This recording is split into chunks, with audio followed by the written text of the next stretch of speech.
Good afternoon from Right Side Broadcasting Network. I'm Matthew Alvarez here at the RSBN studios. We'll be getting out to Vanessa Broussard shortly in Howell, Michigan. So that's about an hour west of Detroit, Michigan. So we know President Trump will be speaking in Howell around 3 o'clock today with a pre-program starting at 2:30. A lot to get to, of course, on the heels of last night's, whatever you want to call that, whatever happened there at the DNC. A lot of very interesting speeches. At the end of the day, we know that President Trump's name was spoken about way more than all of the actual issues of the day, right? When it comes to the economy or gas prices or, inflation, the rent being so high, that kind of stuff, right? The southern border or the Constitution or freedom, none of that was really talked about, maybe 6 or 7 times. There's actually a list from the Trump campaign out there. President Trump was spoken about 147 times last night at the DNC, the economy 27 times, and the border 8 times. So we can see where the priorities are right now on the left, not really fixing anything for the people of this country. All right, so again, 3 o'clock out there in Howell, Michigan. Today's speech, we're told, will be about crime and safety. Of course, that goes in conjunction with law and order throughout our country. Every time President Trump arrives on Trump Force One to any town or any city across the country, we see law enforcement at different levels of government shaking his hand, taking photos with him. We know that the blue and law enforcement and even border protection, in the sense of the actual agents that are on the border, they like President Trump. We've seen that for the past several years since he took office back in 2016, 2017. So a lot of respect and support from the people that will have law and order and safety in this country. Unfortunately, the leadership we have right now is not very pro-law and order, as you've seen on many of the streets throughout some of the great cities of this country that were once great. Anywhere from New York to LA, Chicago, Philadelphia, Atlanta, Detroit, Dallas, wherever, Seattle. All of these cities were, I visited a number of those cities I just mentioned, and they used to be fun to go to. Now it's a little bit different. So we're hoping to see law and order to our country again. For safety, so we can go visit those cities and not be concerned about some sort of crime, whether it's from an illegal alien, whether it's from just people of the street that are messing with other people. It's just, the point is, we know President Trump will be an hour west of Detroit today in Michigan, and we're hoping to make our cities great again here in this country. So again, 2:30 is the pre-program. President Trump to speak at 3 o'clock, as you see there. We did speak to a number of people a little bit earlier today. As you take that live look at the event there, you can see those 2 police or possibly county SUVs there behind the podium. So a nice backdrop there in Howell, Michigan. Again, we'll be going to Vanessa Broussard here shortly. I did speak to 2 people on the West Coast. This is a very West Coast interview segment we're about to jump into. And then, of course, we'll be going right there to the Midwest in Michigan. First up is the Washington congressional candidate, Joe Kent, former military experience, of course, running as a Trump-endorsed candidate in the state of Washington. We spoke with him earlier today, and here's what he had to say. All right, Joe, so yesterday, of course, the DNC going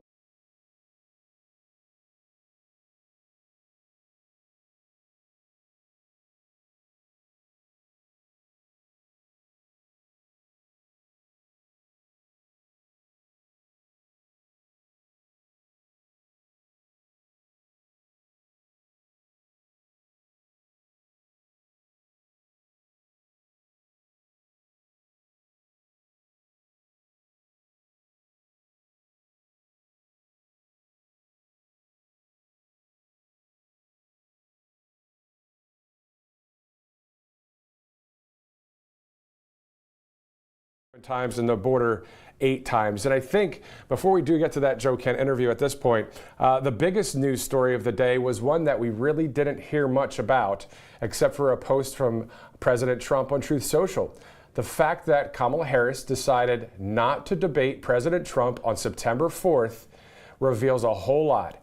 The fact that President Trump is able to go into any any media area, whether it's with CNN or fake news ABC or fake news CNN and others, right? He's able to go in there and take those interviews on. Well, we know that Kamala Harris, unfortunately, decided that she doesn't want to take on President Trump on Fox News on September 4th. So I thought that was pretty telling of the strategy of the left. They're saying, you know what? This is day one of the DNC. Everybody's talking about the DNC, and also President Trump's out there. He's campaigning, and they slide it in the dark of night, right? Figuratively speaking, and they kind of say, oh yeah, by the way, Kamala's not going to take part in that September 4th debate. Next, right? It's a big news story in my opinion. She should be taking every opportunity to debate President Trump so the country knows exactly where she stands, which we are all learning day by day now. And we know where President Trump stands, and we are hearing more about that at these speeches as well. But it's in those 20 GOP platform promises. So, yeah, we'll get to more commentary in a little bit. Of course, Vanessa Broussard will be out there with some of that as well. Let's go to the Washington State congressional candidate, Joe Kent.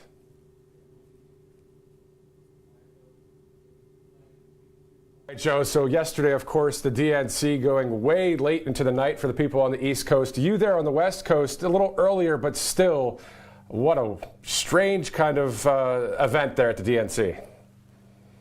Yeah, it's pretty odd that the sitting president of the United States, I guess ostensibly, technically, was addressing the nation and his own party at like 11 o'clock, midnight. It's just very confusing, you know. I mean, if they're going to pretend that Joe Biden is still the president, I feel like he should be ready for prime time. But the obvious answer is that he can't communicate during prime time, which, you know, in the scope of the DNC, I guess, is just kind of comical. But then when you look at how just chaotic the world is right now, being on the verge of World War III on multiple fronts, it's pretty alarming right now, just the way that the Democrats are allowing their political desires to outweigh the national security of our country. Exactly. And last night at the DNC, Donald Trump mentioned 147 times, the border 8 times, crime 6 times, prices 5 times. Can you believe it? I actually, you know, I can believe it. It's pretty disgusting. But at the same time, all these guys have is fear mongering. So they're just going to repeat Donald Trump, weird, all these different nonsensical ad hominem insults, as opposed to actually addressing the issues that really affect the country. I mean, they're not going to talk about the inflation that's stealing people's wages. They're not going to talk about the open border, the fentanyl, the crime. They can't talk about any of those issues. Like right now, the Democrats have all the levers of power, with the exception of a small majority in the House of Representatives. They should be running on their voting record, but it's glaringly obvious why they can't, because their policies are destroying the country. Exactly. And this week, of course, President Trump and Senator Vance touring the country. Well, what are your thoughts about that? The fact that they are just going Monday through Friday, business as usual in the sense of the campaign.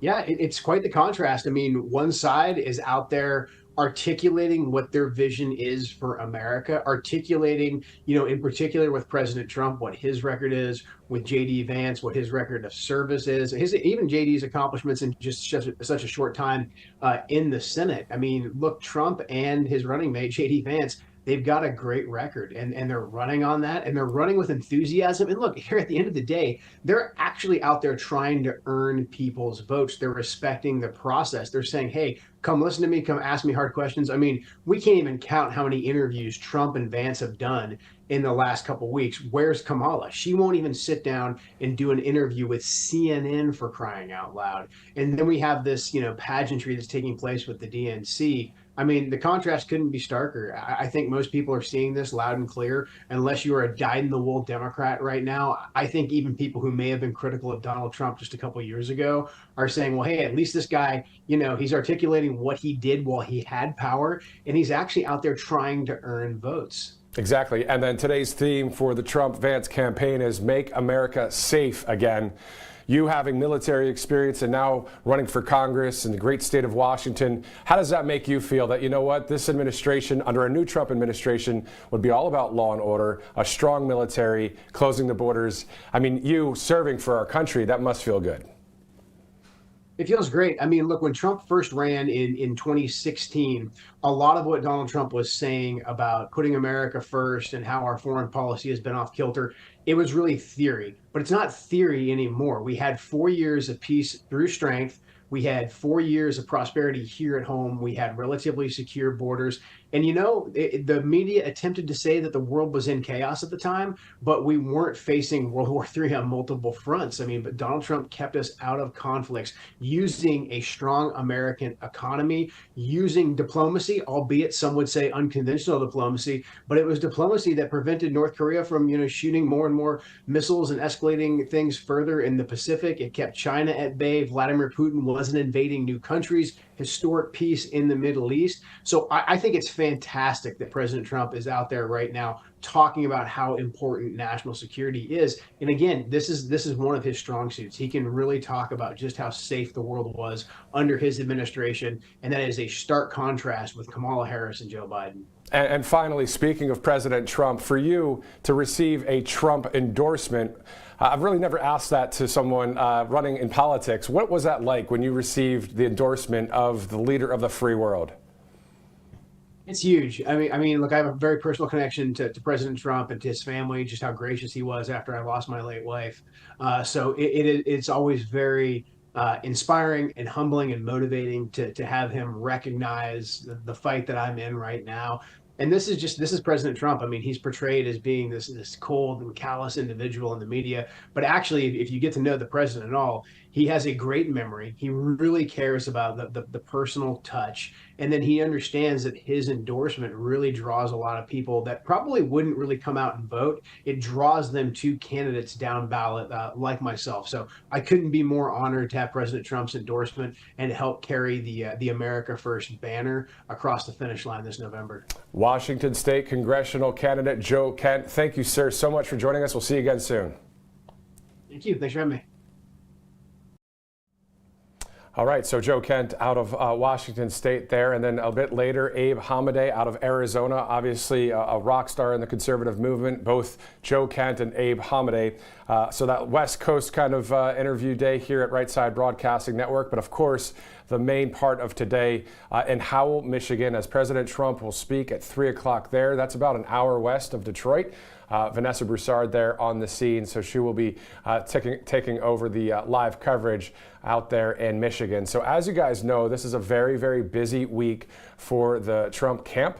President Trump and the vice presidential nominee, J.D. Vance, crisscrossing the country, literally going all over the place. I mean, everything from just yesterday in Pennsylvania to Michigan for President Trump today, and then tomorrow in North Carolina, and then both of them will be in Arizona on Thursday, and then a rally to end the week on Friday in Glendale, Arizona as well. So quite the mileage getting put on Trump Force 1 and Trump Force 2 right now, but that is what is needed, right, to share with the people the vision for a second Trump administration, which is pretty much what it's going to look like from the first one, and even better with the 20 GOP platform promises. Very simple stuff, but very powerful as well, yet profound, to see things like sealing the border, law and order, securing our elections, defending the Constitution, on and on and on, those 20 GOP platform promises.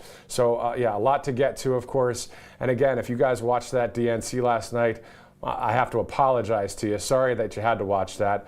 My wife and I watched a lot of it as well. And then Joe Biden spoke until whatever time that was, right? Especially for those of you guys on the East Coast, man, that was a tough one to watch, if you ask me.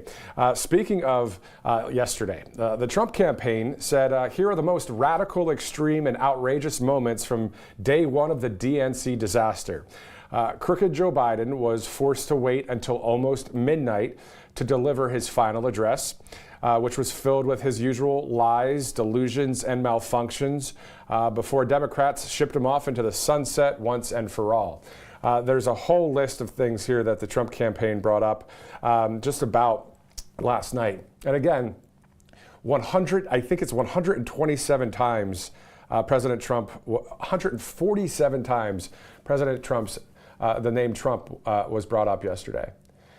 when we have an economy that's in shambles, when we have a border and crime that is not getting taken care of, when we have prices and inflation all over the map, that's what the country cares about. We want all of those things to be taken care of, including keeping our Constitution intact, right? The First and Second Amendment, how about it? So these are the major things that we need to have taken care of, but unfortunately, the other party is just all about just a bunch of name calling, and that's all they do. President Trump, when he does some name calling, they're kind of funny, but that's not all he's got. He's got a lot of great content and information to share for the country to make this country great again.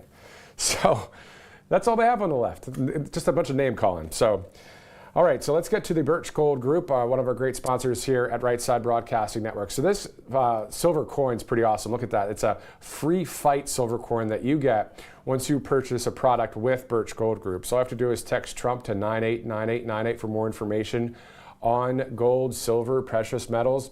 As you know, the BRICS nations always trying to devalue the US dollar. So why not have some backup plans? Of course, it's good to have some dollars with you, but it's also good to have gold, silver, and precious metals that have great value. And you get that great value with the Birch Gold Group. So text Trump to 989898. The other company that we want to thank is the Wellness Company. These are the actual emergency kits that you'll get in the mail. This is the Contagion Emergency Kit, and this is the Medical Emergency Kit. So you'll get the prescriptions in these two kits sent to you. All you have to do is go to makecaregreatagain.com for more information, fill out a medical form, get the prescriptions that are that the doctor there or the doctors there will write for you.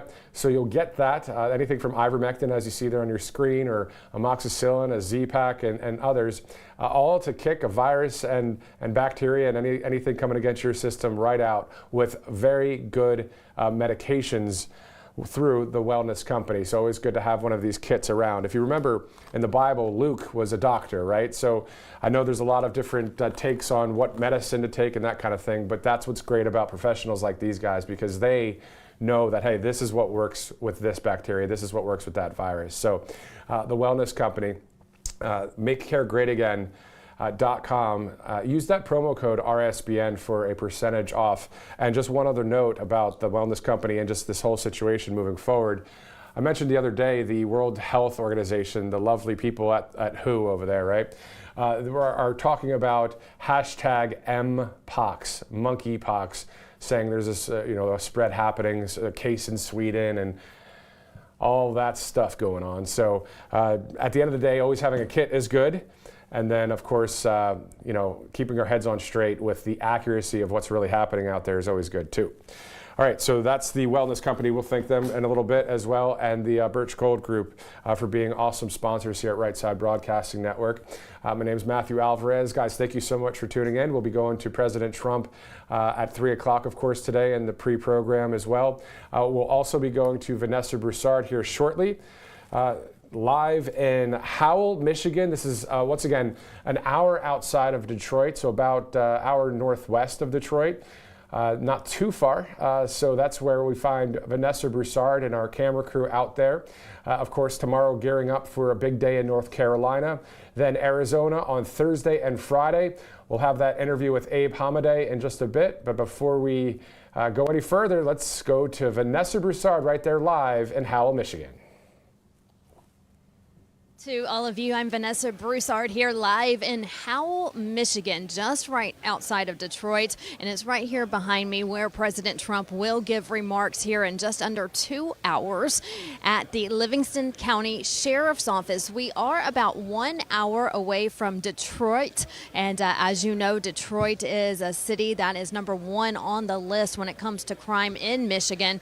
And we'll go over some of those numbers and statistics, not only here in Michigan, but all over the country, as well as President Trump is expected to talk about funding the police, not defunding the police today, and just how vital their role is in our communities all across the country. As you know, the southern states aren't just border states anymore. Every state is a border state. And so not only are we battling our own criminals here in our homeland, we have to worry about those illegal aliens coming in and also committing crimes, hard crimes as well, in our neighborhoods. So that's what President Trump is coming to speak today about, is his support against law enforcement officers and also how we can better secure our communities and keep them safe. And also talk about how Kamala Harris and the Biden administration has done nothing to support our local law enforcement officers all over the country. And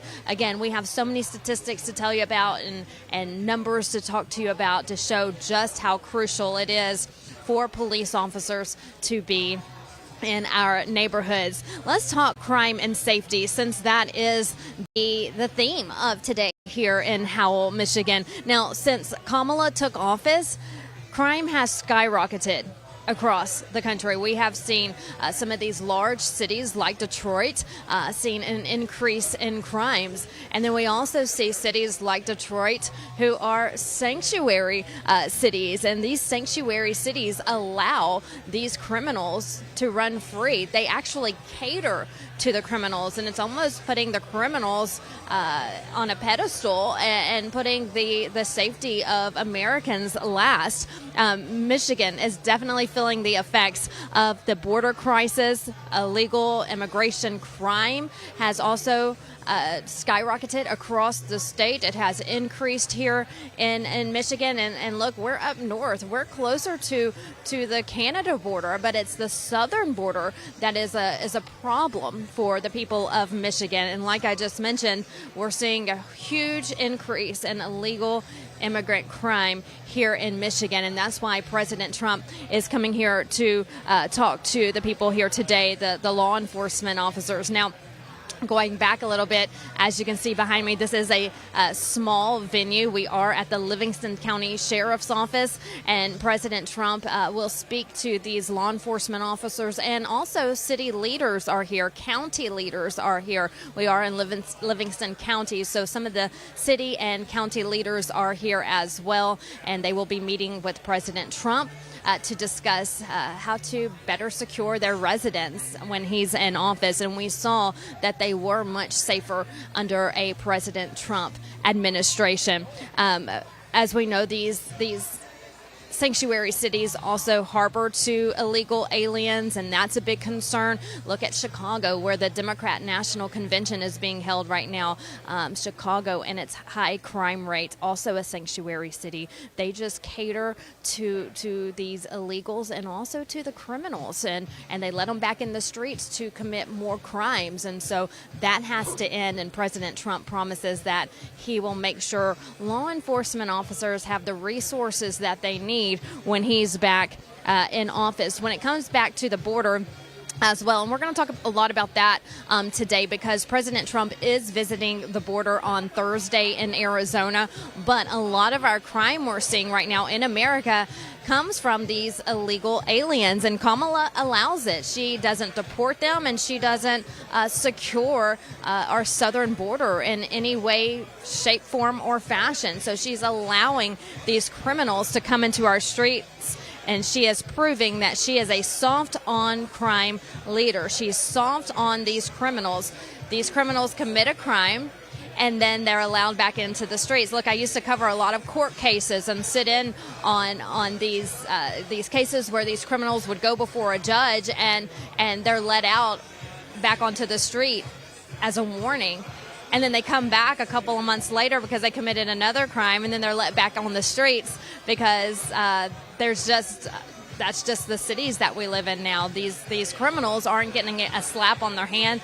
They're allowed to keep committing crimes in our country. And as we know from President Trump, he wants to make sure that America is safe again and that we restore law and order. Looking at Michigan right now, Michigan where we are today, it ranks 9th in the nation when it comes to violent crime rates. Again, 9th in the nation when it comes to violent crime rates. The city of Detroit, which we are right outside the city of Detroit is number 1 in the state when it comes to violent crimes. Now, according to Property Club, which is an online statistical site that I use, Property Club says that 170% more dangerous. That Detroit is 170% more dangerous than the average U.S. city. And again, that's what these statistics like this, that's what President Trump and his team sees. So he comes to these places to ensure the men and women in blue that he has their back, and he knows that their job is hard and that he's here to support them, because it's these cities, these large cities, that are really seeing an increase in crime under the Biden-Harris administration. Also, under Kamala Harris, she has made it known that she wants to defund the police. President Trump wants to fund the police. Now, Kamala, back in 2020, if you remember, she praised that there were protests of sorts going on all across the nation after the death of George Floyd. That was on a news interview where she accepted it, that these nationwide protests were going on after the death of George Floyd. And look at her running mate, Minnesota Governor Tim Walz. He actually let one of his largest cities in the state, Minneapolis, burned to the ground. He didn't stop it. He didn't try to stop it. His wife actually interviewed and said that she would smell the burning in the air, that almost like she liked it. They support this. We do not support this. And it is terrible to see that so many people who build their entire career, small business owners, people who work so hard to have a home for their family, places being burned to the ground in these terrible riots and protests that were happening all over the country. Kamala, she was on their side when that was going on, and the Minnesota Governor, Tim Walz, allowed it to happen in his state, all of those protests and all of those riots. When it sparked nationwide protests, there were so many more buildings and properties that were destroyed. We're going to look at the numbers because that happened in June of 2020. And again, remember, when I'm reading off these numbers, this was a Kamala Harris. She backed it. She was okay with it. And this was a Tim Walz who a majority of the rioting was going on right in his state in Minneapolis. Those riots caused 2 deaths. 604 arrests. 604 arrests. That's police officers on the ground. If you remember, they were being spit at. Things were being thrown at them. Objects. People were running up to them, threatening them, cussing them in their faces, and they just stood there protecting properties. In Minneapolis, there was over $500 million in damage from those riots. When you look at the nationwide riots, there was over $1 billion, closer to $2 billion in damage. That's, again, across the nation. It was riots, it was looting, there was all kinds of vandalism and arson. And so, again, this is the America that Kamala Harris wants. This is the America that Tim Walz wants. But then you have President Trump, who comes to these venues and talks to these law enforcement officers and promises them that he has their back and we are going to restore law and order. So when you go to the ballot box in November, think about that. What kind of country do you live in? Do you want a secure country where your law enforcement officers are in the neighborhoods protecting its citizens? Or do you want an America where people are running wild and looting and rioting and committing arson on your small businesses and in your homes and in your children's schools?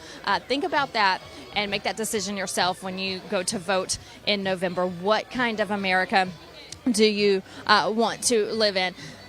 You know, when we talk about the border, which you're going to hear a lot about this week, because not only is President Trump making America safe again with law enforcement officers, a lot of our officers are at the border as well, National Guard members, military members, and then plus President Trump going to speak there this week as well. Kamala wants to close these detention centers and release these criminals back into our country. So not only is she wanting to not finish the wall or protect our borders, when they are in our country, she allows them to be released. Now, President Trump's catch and release plan, totally different than the Biden-Harris administration.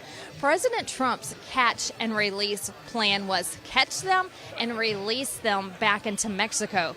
Kamala Harris and Biden's release plan is catch them and release them into America. Why are they being caught and released to America? Why aren't they being sent back to the border? That's another question you need to ask yourself about this administration. Do you want these criminals caught and released and, you know, roaming around your neighborhoods, or do you want these criminals sent back to their homelands? One administration wants them sent back to the other countries of their origin. The other administration allows them to continue to run freely in our country and causing crime and increasing crime in our cities. She also wants to end cash bail. She wants to end cash bail, letting criminals run free, and of course defunding the police, which is obvious.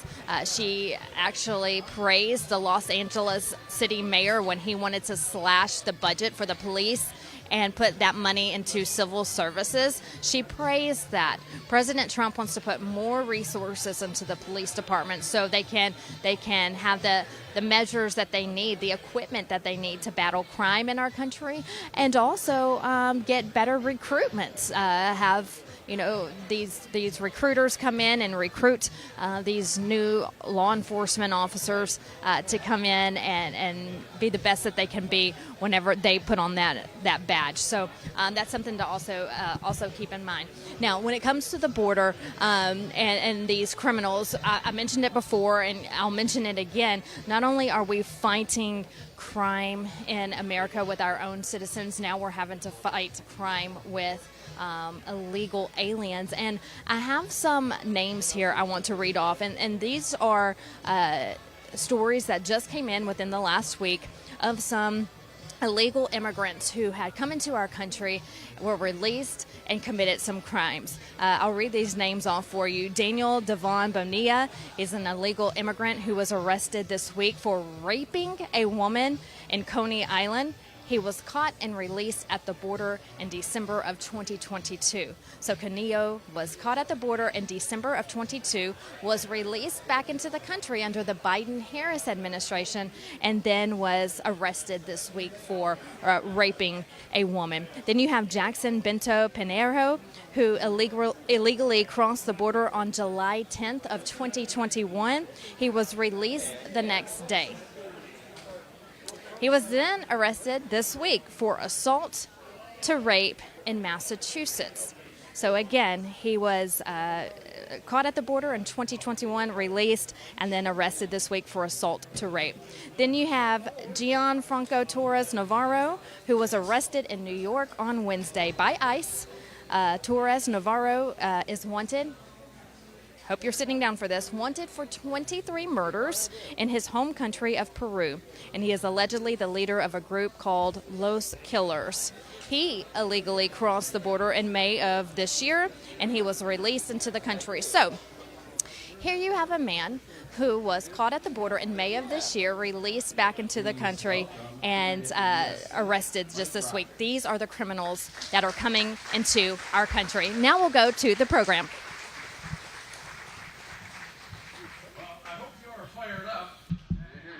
To see the next president of the United States here in a few minutes.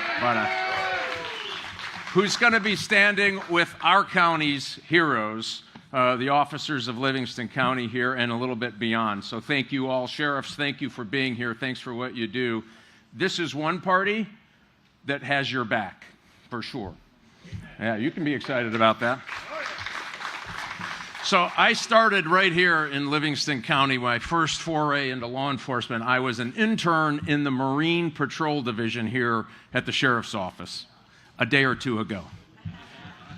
I then went on, I was a reserve police officer in Hamburg Township, served in the Army, and then went off to serve in the FBI.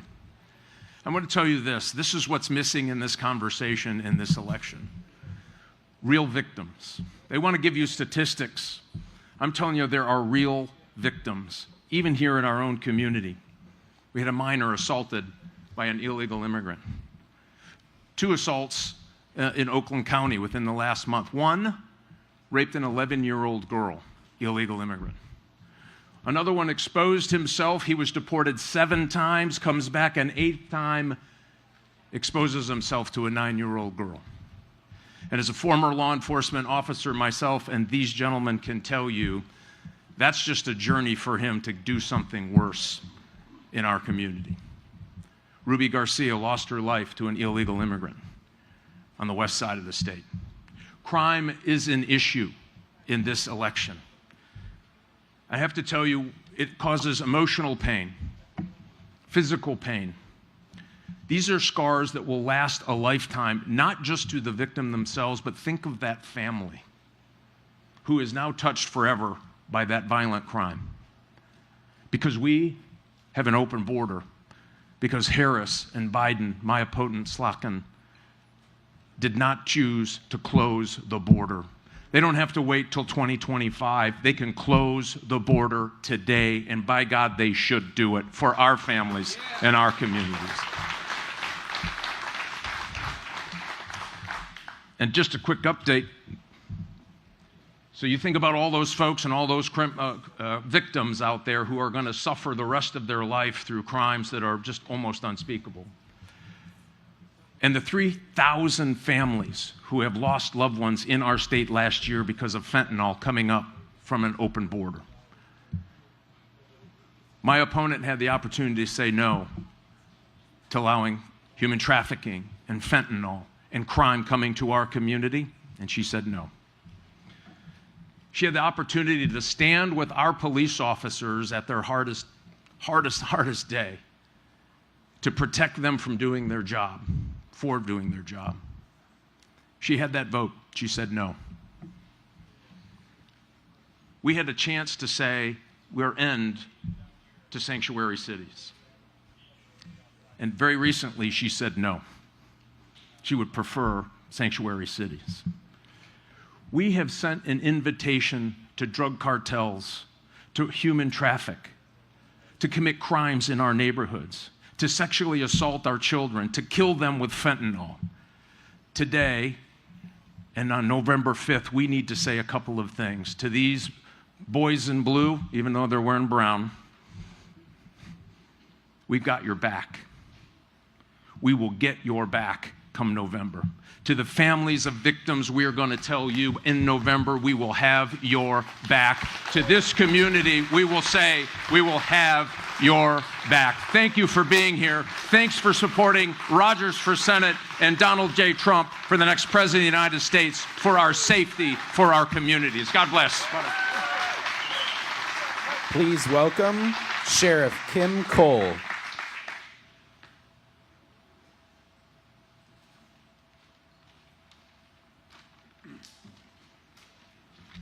Good afternoon.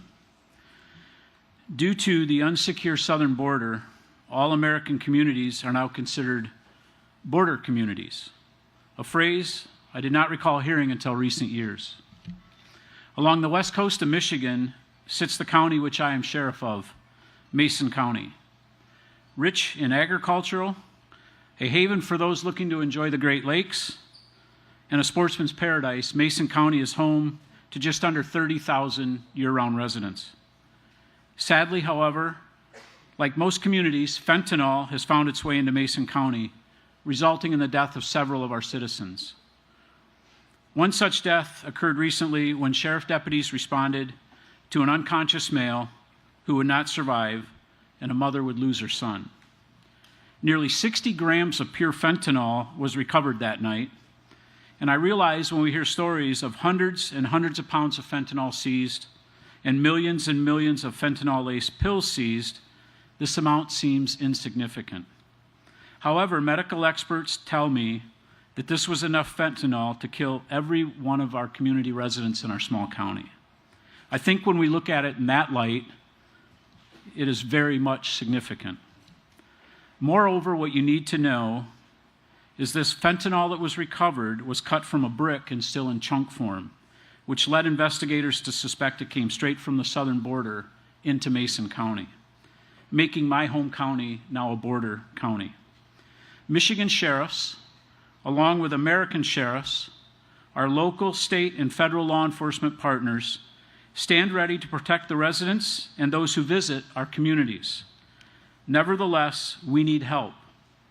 And this help starts with securing our southern border by providing our Border Patrol agents the funding and resource tools they need so that we can better protect and serve those they trust with our safety. Thank you. Please welcome Sheriff Daniel Abbott.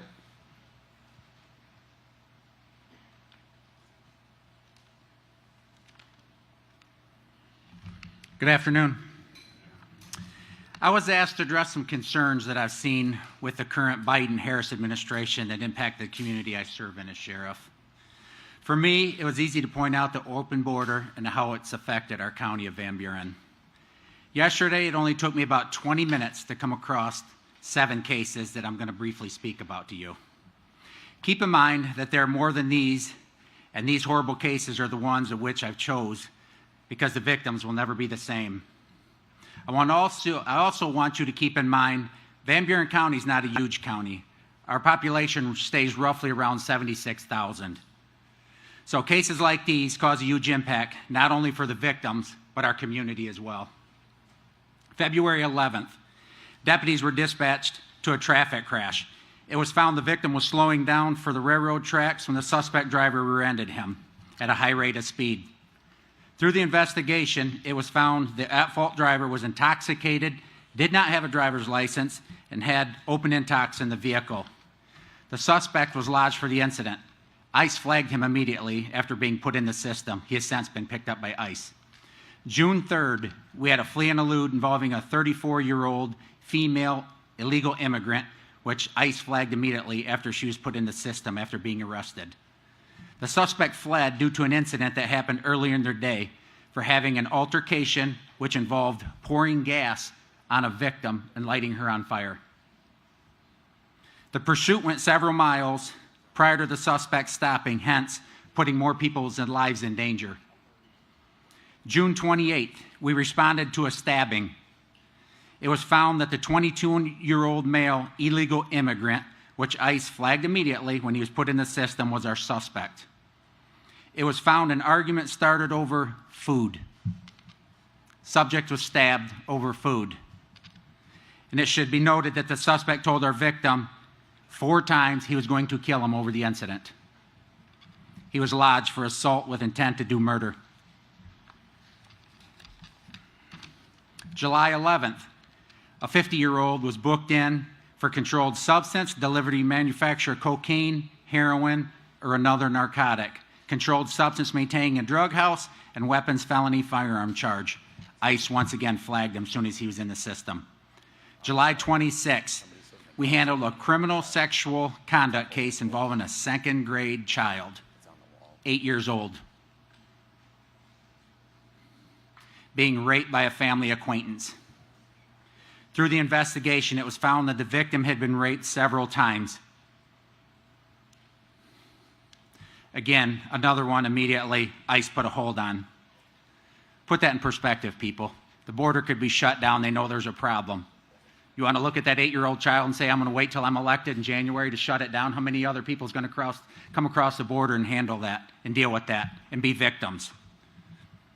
August 4th, a 37-year-old male was brought in for operating under the influence of alcohol, open intox, and a motor vehicle and no driver's license. I'd like to note that this particular suspect was passed out at an intersection stop sign after stopping for it. The 911 call come into dispatch that the vehicle had been sitting at the stop sign for the last 45 minutes with the lights on. After the investigation was completed, The driver was arrested and charged with the above charges. It wasn't found until fingerprinting was done that he had actually been using a false name, that he had actually had 4 other OWI arrests out of Illinois. Our corrections officer staff found 3 different IDs, which were out of Indiana, Illinois, and Mexico while being booked in. Once again, once entered in the system, he was found to be illegal, and ICE put a hold on him. August 11th, we handled a 2-car vehicle crash involving the victim driver being injured and taken to a hospital with serious injuries. The driver at fault just pulled out of a liquor store after buying his beer. After causing the crash, both the driver and passenger got out and ran into a cornfield. A perimeter was set up and the passenger was located. We're still actively seeking the driver. The passenger advised law enforcement on scene. The driver was not legal in the country and was afraid to be deported. The passenger also advised the driver did not have a valid license. The driver is being sought after for the charges of resisting and obstructing, leaving the scene of a personal injury crash, failed to report the accident causing injury, and no vehicle insurance, as well as a no driver's license. As you can see, the open border has had a huge impact on our county. I would like to end with a few final thoughts. Is your retirement better off now than it was 3.5 years ago? I was losing thousands a month once the Biden-Harris policies kicked into place. It's sad to see people in their 70s having to come out of retirement and having to go back to work because their retirement savings crashed. How's inflation rates and prices at the gas pump, grocery store, and your everyday items?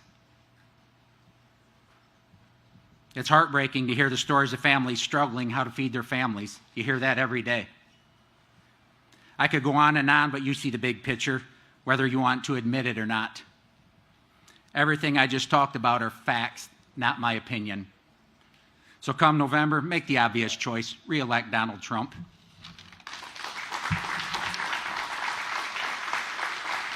Please welcome Sheriff Mike Murphy.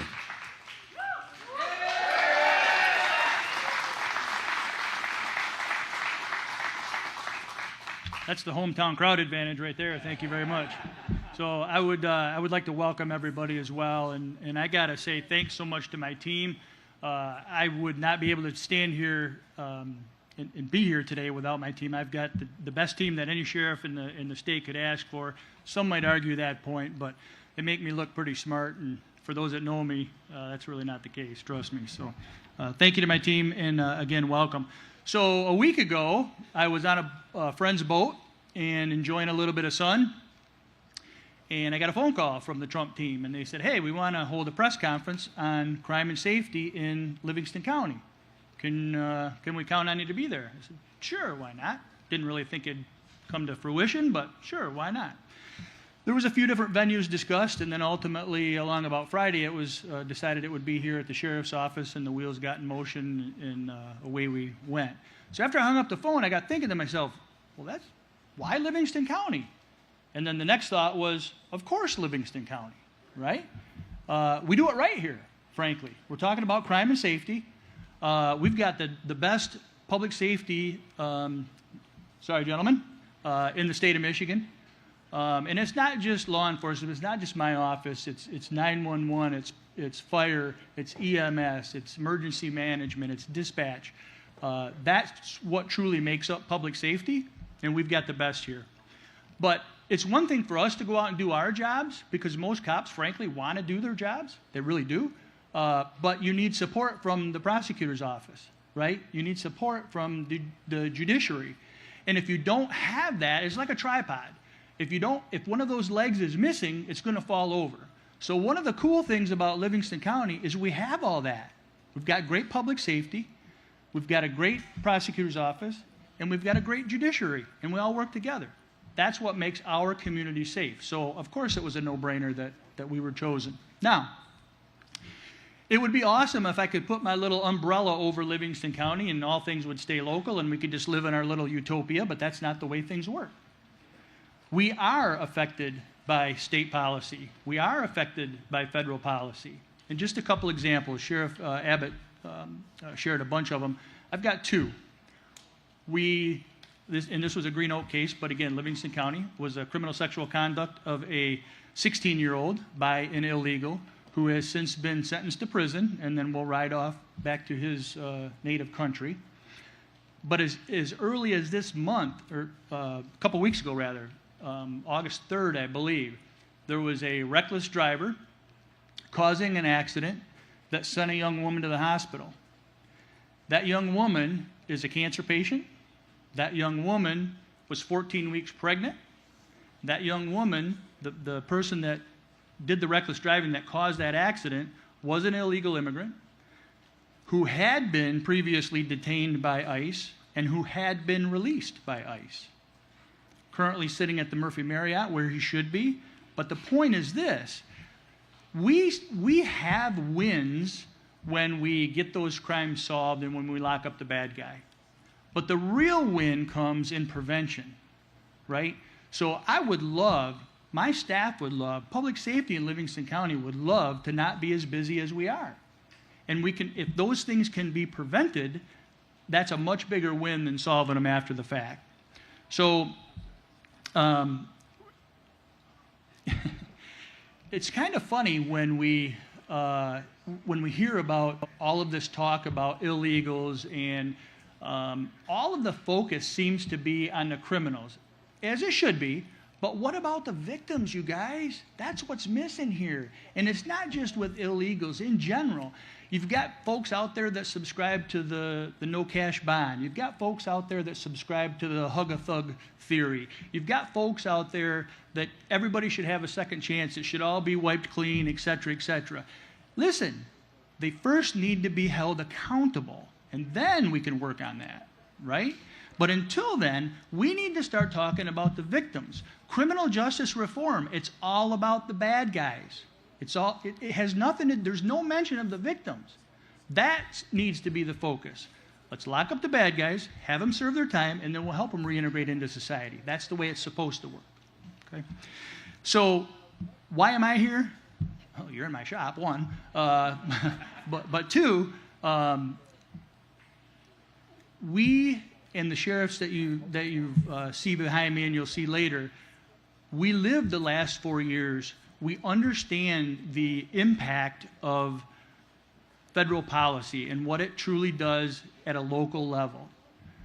We also have lived in the previous 8 years under the Trump administration, and we saw what difference that made. That's why we're here supporting. It's really just that simple. We need to get back to that. So my last, in closing, I would just say this. I want to thank the residents of this county. The reason that we are able to do our job is because of the support that you give us. The reason that we're able to do our job is because you put the right people in the right place to allow us to do our job. So I'm hoping, I'm praying that the state and the federal, the folks in the United States will take a page out of the Livingston County playbook and elect the right people come November. Thank you very much.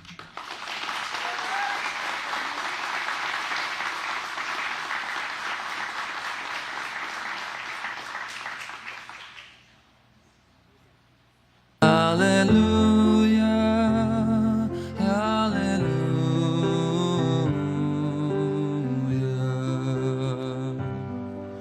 Your faith was strong, but you needed proof.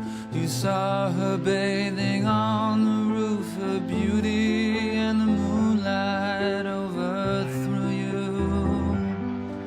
She tied you to a kitchen chair. She broke your Crime is an issue, not just here in Livingston County and the Detroit area as well, but also all over the state. You heard that these law enforcement officers speak to victims all of the time who not only have hard issues themselves if they survive a crime, but their families do as well. They have mental pain, they have physical pain, and this is lifelong pain. So when these criminals come in and they commit these crimes, they're not just hurting one person, they're hurting an entire family. And they urged the Biden-Harris administration to close the border today, but they won't do it. They had the opportunity to do it on day one, and here we are 77 days away from Election Day, and they still won't close the border. And all it takes is for the Biden-Harris administration to sign a piece of paper to shut down the border, but they refuse to do so. And not only is it crime, but they also talked about drugs like fentanyl that has come into this country as well. So those drugs are coming into our schools and our neighborhoods and killing our children. More on what's going on here in the great county of Livingston County at the sheriff's office. They've invited us to come here and hear words from President Trump. We'll have his remarks here momentarily. We want to thank some of our sponsors today, the Birch Gold Group. As you know, we don't know what's going on with the dollar. The dollar is in the decline, and it can continue to do so. And so you need to save your money, save for your future, and invest in precious gold and metals with the Birch Gold Group. All you have to do is text the word Trump to 989898. Again, text the word Trump to 989898. And also some free Trump silver coins could be yours in the month of August if you contact them today. So make sure you contact the Birch Gold Group today. Don't wait on this. Don't sit on this. Make sure you contact them and you can get your hands on this giveaway that they're doing for the month of August. That is free Trump silver coins. Brand new, one-of-a-kind silver coin featuring Trump boldly raising his fist like we saw him do in Butler, Pennsylvania just over a month ago. So make sure that you get your hands on one of these in their giveaway. So contact the Birch Gold Group, save for your future, and text the word Trump to 989898. Also, take care of yourself. We're seeing that there's another potential outbreak of a pandemic of sorts, and that's with the monkeypox virus. We don't know what the plans are from the World Health Organization for our future. We just don't know what's at stake when it comes to any type of pandemic, but that's where the wellness company comes in. Make sure you get yourself a medical emergency kit. Dr. Peter McCullough and his team, they do a wonderful job of making sure Americans are healthy and your families are healthy. And they have been preaching the importance of taking care of yourself early with early intervention. As far back as 2020, these people have been working with President Trump and his team, and they really want to take care of you and American people as well. They also have what's called Spike Formula. It's Spike Support Formula that can help your immune system. So make sure you log on to their website, makecaregreatagain.com. That's makecaregreatagain.com. Use the code RSBN for 15% off your order. So when you put your medications or your Spike Support Formula or your medical emergency kits in your cart, make sure you put in RSBN at the promo code section, and then you can save 15% off your order. Again, that's makecaregreatagain.com. And for the kiddos, don't forget about them. You can get them a free Trump book. Again, that's a free Trump book. Go to freetrumpbook.com. This teaches them how to be patriotic at a young age. It teaches them what President Trump accomplished in his administration. It teaches them about how our government works. And if they can't read yet, that's okay. The pictures are colorful, so they can look at the pictures. Go to freetrumpbook.com. Now, there's just a small shipping and handling fee, but other than that, it's free. freetrumpbook.com. If you're just now joining us, so good to see you. I'm Vanessa Broussard here in Livingston County, Michigan, and we're just outside the city of Detroit as we wait for President Trump to hold some remarks backing the blue and making sure America knows that he wants to make America safe again. President Trump is on a tour across the battleground states this week. He has been in many states, and he has many states to attend. Looking forward, after today, he is going to North Carolina tomorrow. We'll have an RSBN crew there, so make sure you follow us for full day coverage from North Carolina. Then on Thursday, we know he's going to the border of Arizona to look at what is going on there at the border. As we know, he tried to complete the border wall, but he got a lot of it finished, miles and miles of border wall. And what was left, the steel was there for the wall, but the Biden administration sold it. And so they didn't complete that wall. So he wants to go down there and take a look at what's going on and talk to our first responders, our men and women in blue who are down at the border doing the best they can without the help of the federal government from the Biden-Harris administration to protect America. So that's on Thursday, and he's also holding a rally in Glendale on Friday. RSBN will have full team coverage of that as well. So stick with us all week as President Trump makes his rounds across these border or battleground states, that is. The border, a big topic. Protecting our men and women in blue, a big topic. Funding the police on the top priority list for President Trump. Not defunding the police like Kamala Harris wants to do and has done. You're looking at President Trump coming near Detroit, the #1 crime-riddled city here in Michigan. Meanwhile, over in Chicago, which sees high rates of crime every single day, kids being murdered, teenagers being murdered in the street, gang-associated crimes. That's where the Democrat National Convention is being held this week. And if you watched day one yesterday, it was a show of sorts, but not in a positive way. That's my opinion. A lot of lies being told on stage, but outside, a lot of chaos there as well. 4 people were arrested for trying to tear down the barricades. They put up fencing around the convention center to keep these protesters out. They actually had to use pepper spray. The police officers had to use pepper spray on the protesters, but still they were able to tear down some of that fencing. They were able to break through. Now, none of those protesters were able to get into the convention center thanks to our wonderful trained law enforcement officers who made sure they had these protesters under control and settled them down before they could get into the convention center. So no one inside, they were never at risk. But that's a big question for President Trump and for the Biden administration as well. And for you to ask yourself at home, why does the Democrat National Convention have fencing around the convention center? Why do they have this border of sorts around them for safety, but they don't have any fencing or border of sorts at our border to help protect Americans? Ask yourself that question. Is that fair?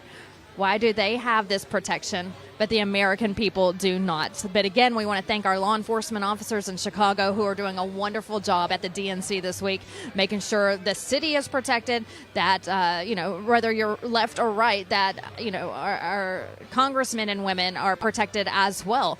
And so that's what they do. They stand up tall and they put on their badge and they make sure that our communities are protected.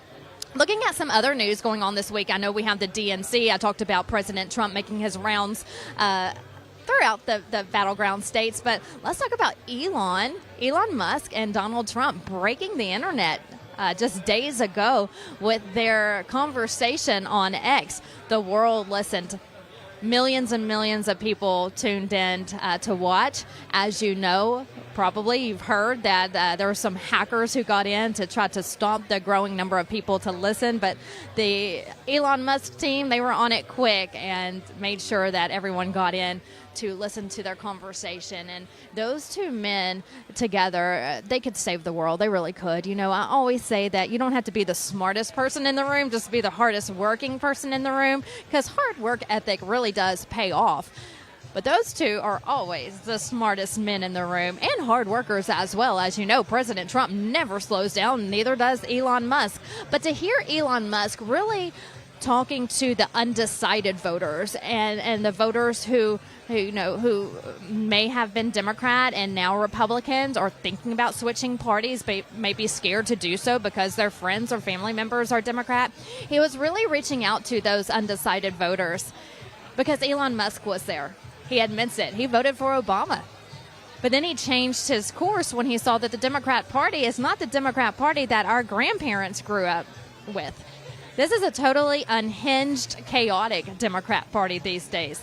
And so to hear Elon Musk really talk to the American people about how he opened his eyes, and you do too. He's really trying to restore freedom of speech. He did that by obtaining X and has really restored that on a social media platform. And then he got, pushback from the left about his conversation with President Trump. And he says it's funny that I'm trying to restore free speech, but yet they're trying to, give me pushback on having just a conversation with a former president. But that's the left, and that's what they want to do. They want to take away our rights. They want to take away your rights. And that was a great conversation, and I'm glad Elon Musk hosted President Trump on X, and they're promising to do more. So stay tuned for that. Also, a hardworking man, smart man is Mike Lindell. Let's not forget about him. He's always on the road trying to, secure our elections and make sure that our elections are fair and balanced come November. So we want to support him as well. Go to mypillow.com. Huge discounts going on right now. So much for just $25. You can get bedding, $25. You can get slippers, $25. So many things on their website for, you guessed it, $25. Can't beat that. Well, actually, you can. If you go to their website and put in the RSBN code, you'll get another discount. So don't wait on this. Don't sleep on this. You can sleep on his pillows, but don't sleep on this deal. Go to mypillow.com, type in the code RSBN, get an even bigger discount on the big discount already that Mike Lindell is having. Mike Lindell is a true American patriot. He is a true American patriot who really cares about our elections. And look, he said it before. I'm a Republican, but if the Democrats win, that's fine if it was a fair election. He just wants fairness and honesty. And so he's really, trying to fight for election integrity and making sure that people like you at home get out and not just vote, but if you have some time to spare in November, or early voting, if it's already started in your state, become a poll watcher or a poll worker. The more eyes at the polls, the better when it comes to fairness this election cycle. We love being in this election cycle with you. We thank all of you for choosing RSBN for your election headquarters for this 2024 election. And it's because of you that we're still able to be on the road and at press conferences like this to give you the news from President Trump, to give you the news of the day and let you know what's really going on in our communities.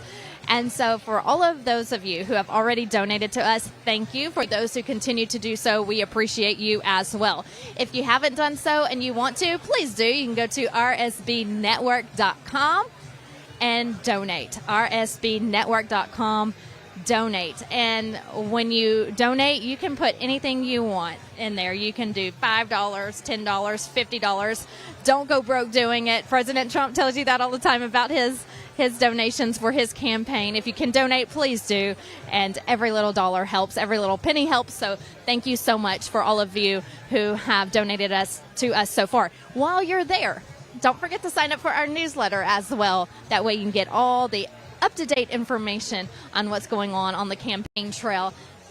As we're now just 77 days away from Election Day. Can you believe it? I felt like yesterday it was down to 99. I was happy to be in the double digits, but we're already at 77, so it'll be here before we know it. So make sure you're prepared. Make sure your registration cards, your voter registration cards are up to date. Do that today. Make sure, don't wait. If you have a kid who is now turning 18 years old, first-time voter, give that to them for a birthday present. Get them registered to vote. Make sure people are out there, they're registered, their addresses are up to date, and they're ready to go in November. So yes, sign up for our newsletter to make sure that you have all the information you need in the coming 77 days.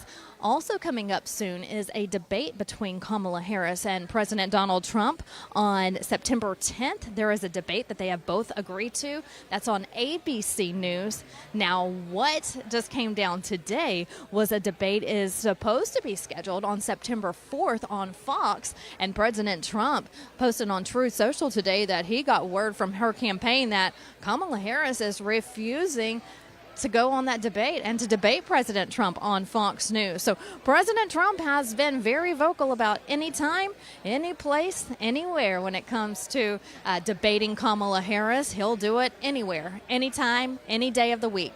But Kamala Harris refuses to be a part of that debate on Fox News on September 4th. That's coming from President Trump on his X account just this morning. And also just a reminder, mark your calendars for September 10th. That's when the debate will be held on ABC News. Going back to the theme of the day, you know, we're backing the blue. We're wanting to make America safe again.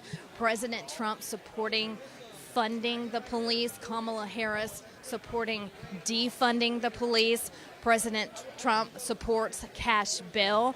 Kamala wants to eliminate it. That's because she wants to put these criminals back in the streets. Her records prove that. That's what she's done. That's what she did as a prosecutor. That's what she's done as vice president. And that's what her plans would be for a presidency. Can you imagine a Kamala Harris presidency allowing these criminals to continue to take over our cities and run rampant in our streets? That's what she wants. She wants the chaos. She wants these riots and these lootings and just crimes to take over our cities. Again, she supported the LA governor making cuts to the police department, millions of dollars in cuts to the police department there. She praised that. So she has wanted to defund the police, and President Trump says, no, we need these police officers in our neighborhoods to make a statement that our American people are safe. All right, we'll be right back out here in Howell, Michigan. I'm Vanessa Broussard, tossing it back over to Matthew in studio. All right, Vanessa, thank you so much for that live there in Howell, Michigan, just about an hour west of Detroit. Obviously, we'll be going right back out there live as soon as President Trump takes to that podium. Hopefully, we'll be able to get a split screen, too, of that live scene there in Howell, Michigan. So we'll see President Trump again at 3 o'clock Eastern. Now, before we get to our interview with Abe Hamadeh, I want to thank our friends over at Birch Gold Group. Text Trump to 989898 for more information on gold, also silver and precious metals. You get an info kit in the mail, and also you might get one on your phone as well by texting Trump to 989898. So let's go to that Abe Hamadeh interview. He, of course, is the Trump-endorsed Arizona congressional candidate. This was from earlier today.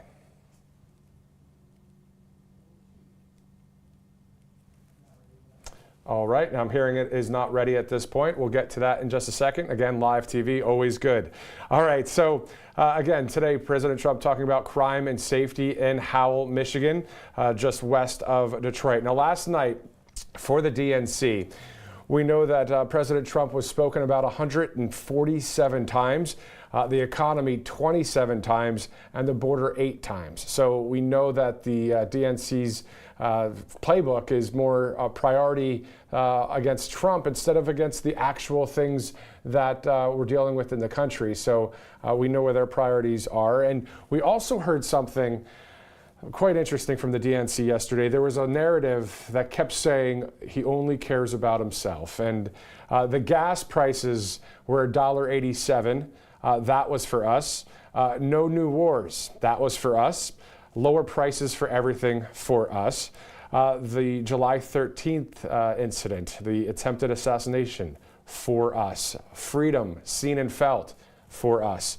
The lawfare and lies that he's taken were for us. So all of these talking points on the left that you hear all week is ridiculous, trying to dupe a number of Americans that President Trump's in it for himself. How could they even say something like that on the heels of the things that have transpired since President Trump took office all the way until today? And unfortunately, with some of the lawfare still happening. So there's so many things that he's done for us. So that, just want to crush that false narrative right there. As you guys know, they're lying on the left. That's what they do. But we have a lot of great patriots here in this country, including Abe Hamadeh. So we'll go to that interview in just a second as we take a live look there in Howell, Michigan. We'll go back out there as well in just a second. But here's Abe Hamadeh from earlier today. Abe Hamadeh, thank you so much for joining us here at Right Side Broadcasting Network. Thank you for having me on.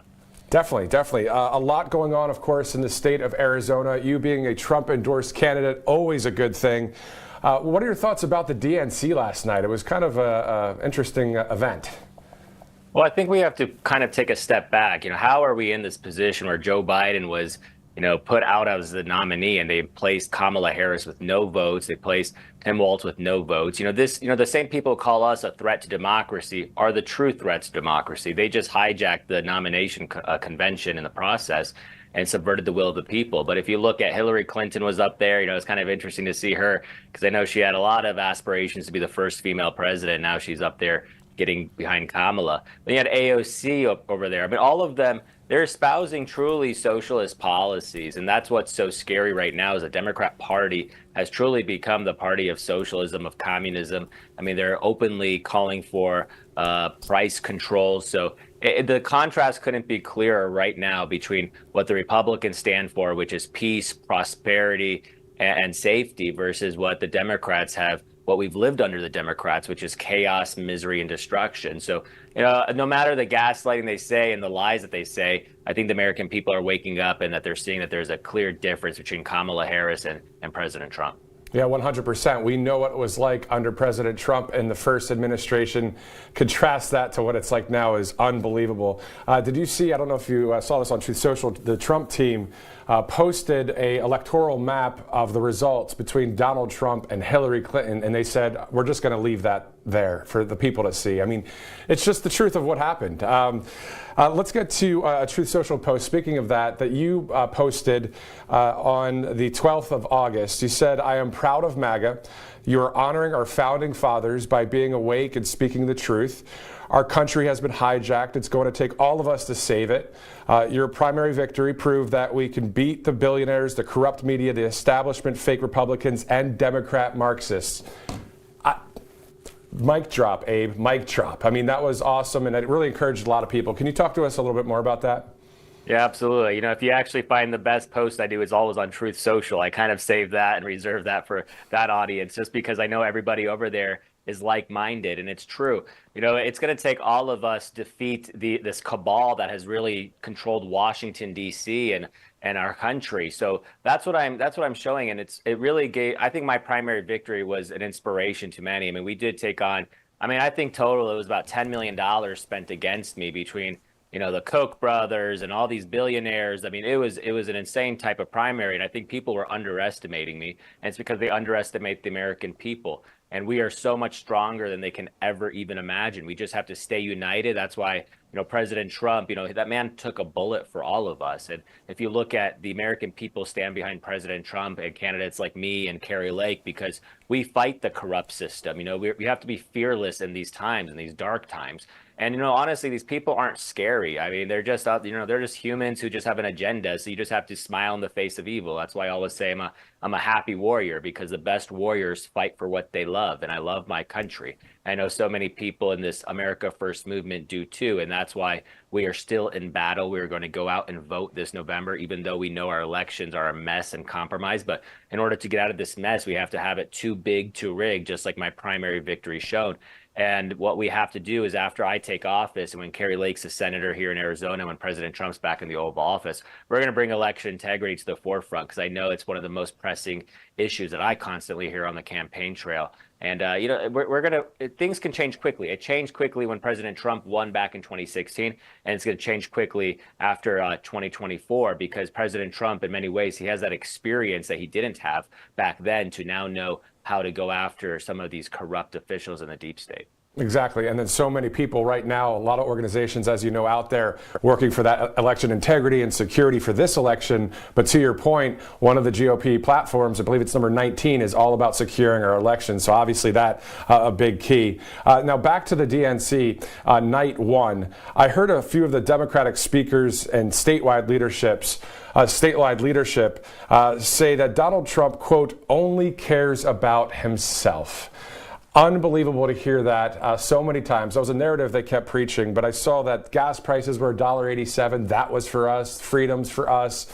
A bullet for us, as you mentioned. Can you believe that, Abe, that they would stoop that low and say something like that for someone that's doing this for us? Right. They've been saying this for about a decade now, ever since he got into the political arena. But in reality, President Trump is the president for the American workers. He wants to keep jobs here in America. He goes against the corporations, against his billionaire friends, and that's why he's so effective, because he knows how these people think. And truly, I'm a veteran, and I know, all my friends in the military, we support President Trump 100% because he cares about the troops.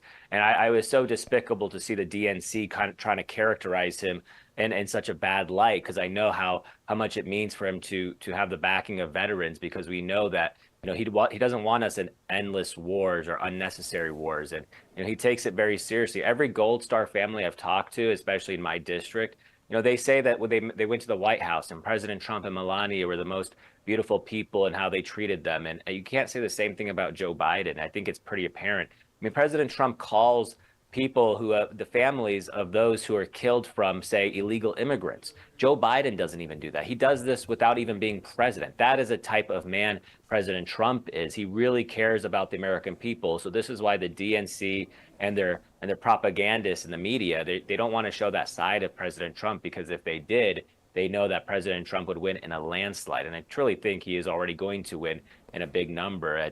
All the polling compared this time to 2016, it's much closer, or maybe President Trump's even up in some of these states. So, the quiet Trump voter, I think it's going to be very real this November. And I think that's why President Trump is going to be in good shape. But we can't give up. Believe me, in November 2022, what Carrie Lake and I went through with the machines going down, we have to be vigilant. And that's why we have to make sure we go out and register 10 of our friends to go vote. And we cannot sit this election out. I agree 100%, Abe. One more question for you. We know that President Trump and Senator Vance will be on the border in Arizona on Thursday, and then, of course, a huge rally in Glendale on Friday. A lot of attention on the sixth largest state, your state right there, Abe. What's that like to see the attention of the country and some around the world on Arizona? Well, it's very important, and I'm going to be honored to share the stage with President Trump as well. I'm looking forward to it. It's in my district, so I'm going to welcome President Trump over there. But Arizona is really on the front lines of so many of the battles we're facing: election integrity. You look at the border crisis. And I think President Trump, he's going to have a real clear, defined message that just 4 years ago, the border was secure. Just 4 years ago, you had more money in your pocket. Just 4 years ago, we had a country that we could respect. I mean, it's kind of insane how much the left has really driven this country to the ground. You look at our enemies are taking advantage of us. We're abandoning our allies. And President Trump, he's America first. He's peace through strength. And I think that's the type of message that's going to resonate really strongly in Arizona. So I know the Democrats try to see this as a pickup opportunity, but Arizona is really going to go out for President Trump and Carrie Lake this November, just because we cannot afford literally another 4 more years of the Democrat Biden, Harris, Waltz agenda. I mean, it will truly destroy our country. So that's why we're going to be going out there in droves and getting President Trump elected. So I can't wait to see him on Friday. Exactly. And then to your point, it is a fork in the road in about 77 days from now for peace through strength and freedom versus mass control and more of a Marxist communist way. Can you believe we're even talking like that, Abe? No, I honestly couldn't. And, when I was first getting involved in politics, I never imagined that this would be the type of battle that I'd be facing. And I look at it and I say, actually, in many ways, it's a blessing, because what better way to get involved in the political arena when your country needs it most, when you're going to answer your country's call. And I've done it once before in the military, and I'm doing it again right now, because our country is in an existential point. Our Constitution is being shredded right before our eyes. As a former prosecutor, it's despicable to see what they've done to our legal system, which has basically no meaning anymore. I think our founding fathers would be quite ashamed of us for what we've tolerated over the past few years. And this is our moment now to honor our founding fathers, honor every single American who has shed blood for our country. And I think it's going to be a powerful message that we will restore the America that we remember, that was built on the America First movement, that we see that created this greatest country in the face of the earth. We're not going to go to Marxism and communism. And I know it's really on the march right now, but I have so much faith in the American people, believe me. Arizona congressional candidate Abe Hamadeh. Sir, thank you so much. We hope to see you again soon. Thank you so much. So as you take a live look there in Howell, Michigan, about an hour west of Detroit, a nice time there with Abe Hamadeh. Of course, Trump-endorsed candidate there in Arizona, just like many others across this country, including Hung Kao out of Virginia, who we have an interview lined up with him a bit later in the week. We spoke with Joe Kent earlier today, also out of Washington and also Trump-endorsed. So great to see all of these people out there that are, America First and Trump-endorsed out there, just hoping for our country to be restored come this November into January 20th, 2025 for inauguration. We're going to be going back out to Vanessa Broussard here in just a second. As you guys know, President Trump and J.D. Vance, 5 state stops in 5 days. A very busy week. You can watch it all right here on Right Side Broadcasting Network. I'm Matthew Alvarez. Let's send it out to Vanessa Broussard right now in Howell, Michigan. Welcome back to Howell, Michigan. I'm Vanessa Broussard reporting to you live from the Livingston County Sheriff's Office, where President Trump will be speaking momentarily with a message to make America safe again, proving that he supports police officers and that Kamala Harris does not. Michigan is Trump country, they say. President Trump won this state in 2016 against Hillary Clinton, a shock to the Clinton campaign because she was favored to win, but President Trump edged out of that one, taking home the delegates needed in the 2016 election and beating Hillary Clinton, and hoping to do the same this year in 2024. He really has a strong message today when it comes to child predators. We're hearing he's really going to make that hit home to a lot of parents about he is really going to go after child predators and those who molest our children.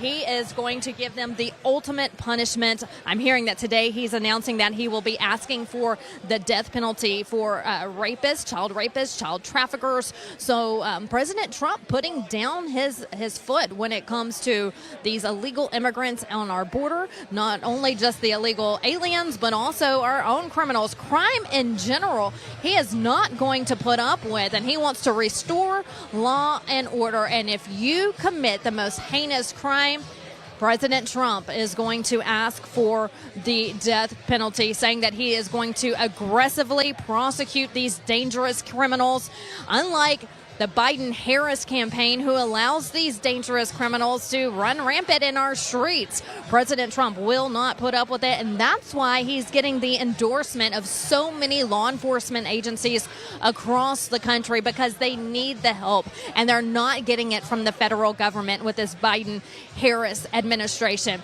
They know with the Trump administration that he will make sure that he provides the resources that they need to handcuff these dangerous criminals, put them behind bars, and if they commit the most unthinkable, heinous crime, the death penalty, they will be prosecuted to the max. Also, he will talk about Kamala Harris and how, as District Attorney of San Francisco, she was one of the first Marxist prosecutors in America. He's expected to talk about that. And again, we've been talking about it all day. He's really hitting it hard on how Kamala Harris wants to defund the police. If you're watching earlier, we talked a little bit about the George Floyd case in 2020, in June of 2020, when riots were taking place all across America. And Kamala Harris did an interview where she backed that idea. She was okay with that idea of these looters tearing up small businesses and homes and communities, burning them to the ground. And so much so that that's who she chose as her vice presidential running mate, Tim Walz, who in Minneapolis, we watched that city being burnt to the ground for weeks back in 2020, and he allowed it. He did nothing to try to stop it. And $500 million in damage. That was how bad it was. But not only was it in Minneapolis where we saw $500 million in damage, all over the country riots took place, and they're estimating that it was close to $2 billion in damage. That's a Kamala Harris administration. That's what she allows. She allows these dangerous criminals and these protesters to do what they want to do all over our cities and our neighborhoods, and she won't put them behind bars. And if they do get behind bars, she lets them out. She releases them back into our communities so they can commit more crimes. President Trump will stand here today and say he will not put up with it. He is restoring law and order in our country and making sure our police officers are well prepared to combat these dangerous predators. Looking at the DNC, which is happening right now in Chicago, just yesterday, 4 people were arrested. A lot of protests going on right now in Chicago outside the convention center where the DNC is being held. Chicago police officers have their hands full. If you've seen the video online or on the news, you've seen that there are hundreds of police officers who are deployed to the convention center in Chicago to protect the people inside the DNC. But then again, it makes you question, why are the Democrats okay with protecting themselves, but they're not okay with protecting the American people? That's a party that you have to watch for, and make sure that when you go to the ballot box, you are aware that one party wants to protect America and put a border up and put these criminals behind bars. Another party wants to protect themselves, not America, and let these criminals run free. So I've talked about it today. I'm going to talk about it again. You do the thinking on that and make sure that you make the right decision on election day. Going back to Chicago real quick, that's also where Congressman Byron Donalds was today at Trump Tower there in Chicago. Congressman Donalds spoke at Trump Hotel Chicago, just blocks away from the convention center where the DNC is being held.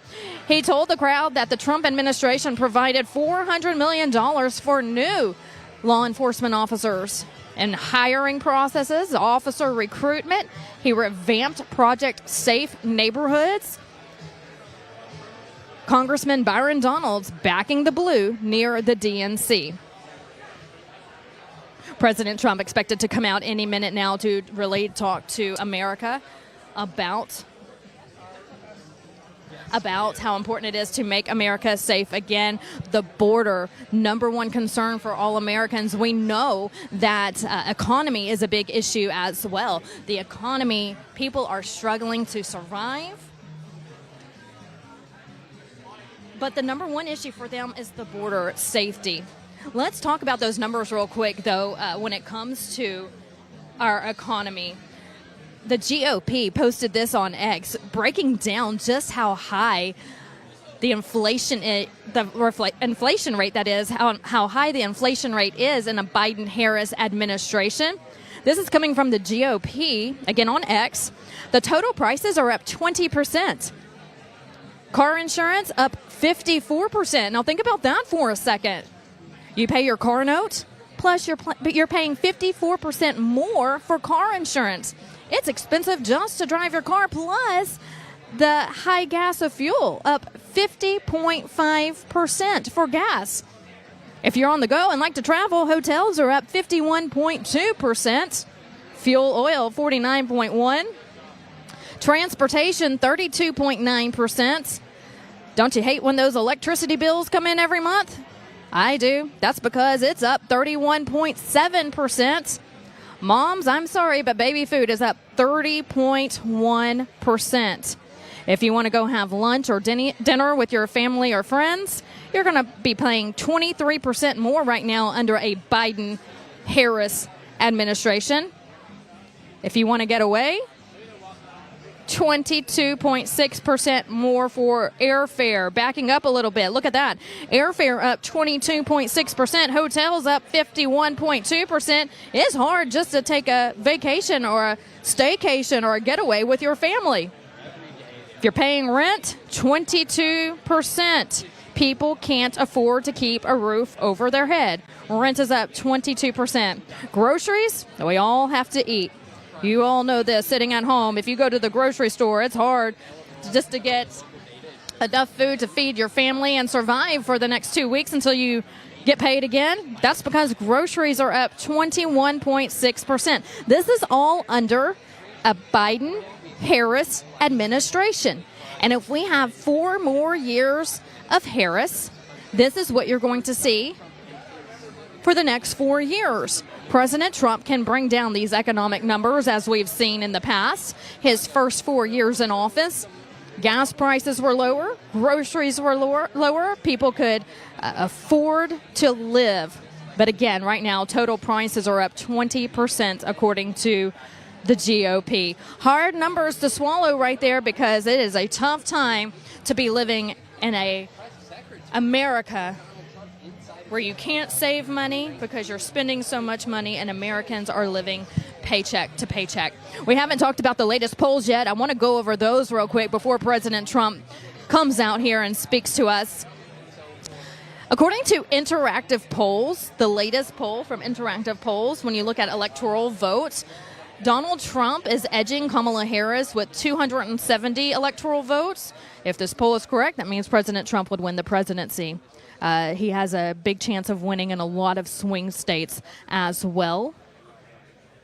Pennsylvania, 52% chance of winning. Nevada, 52% chance. Arizona, 55% chance.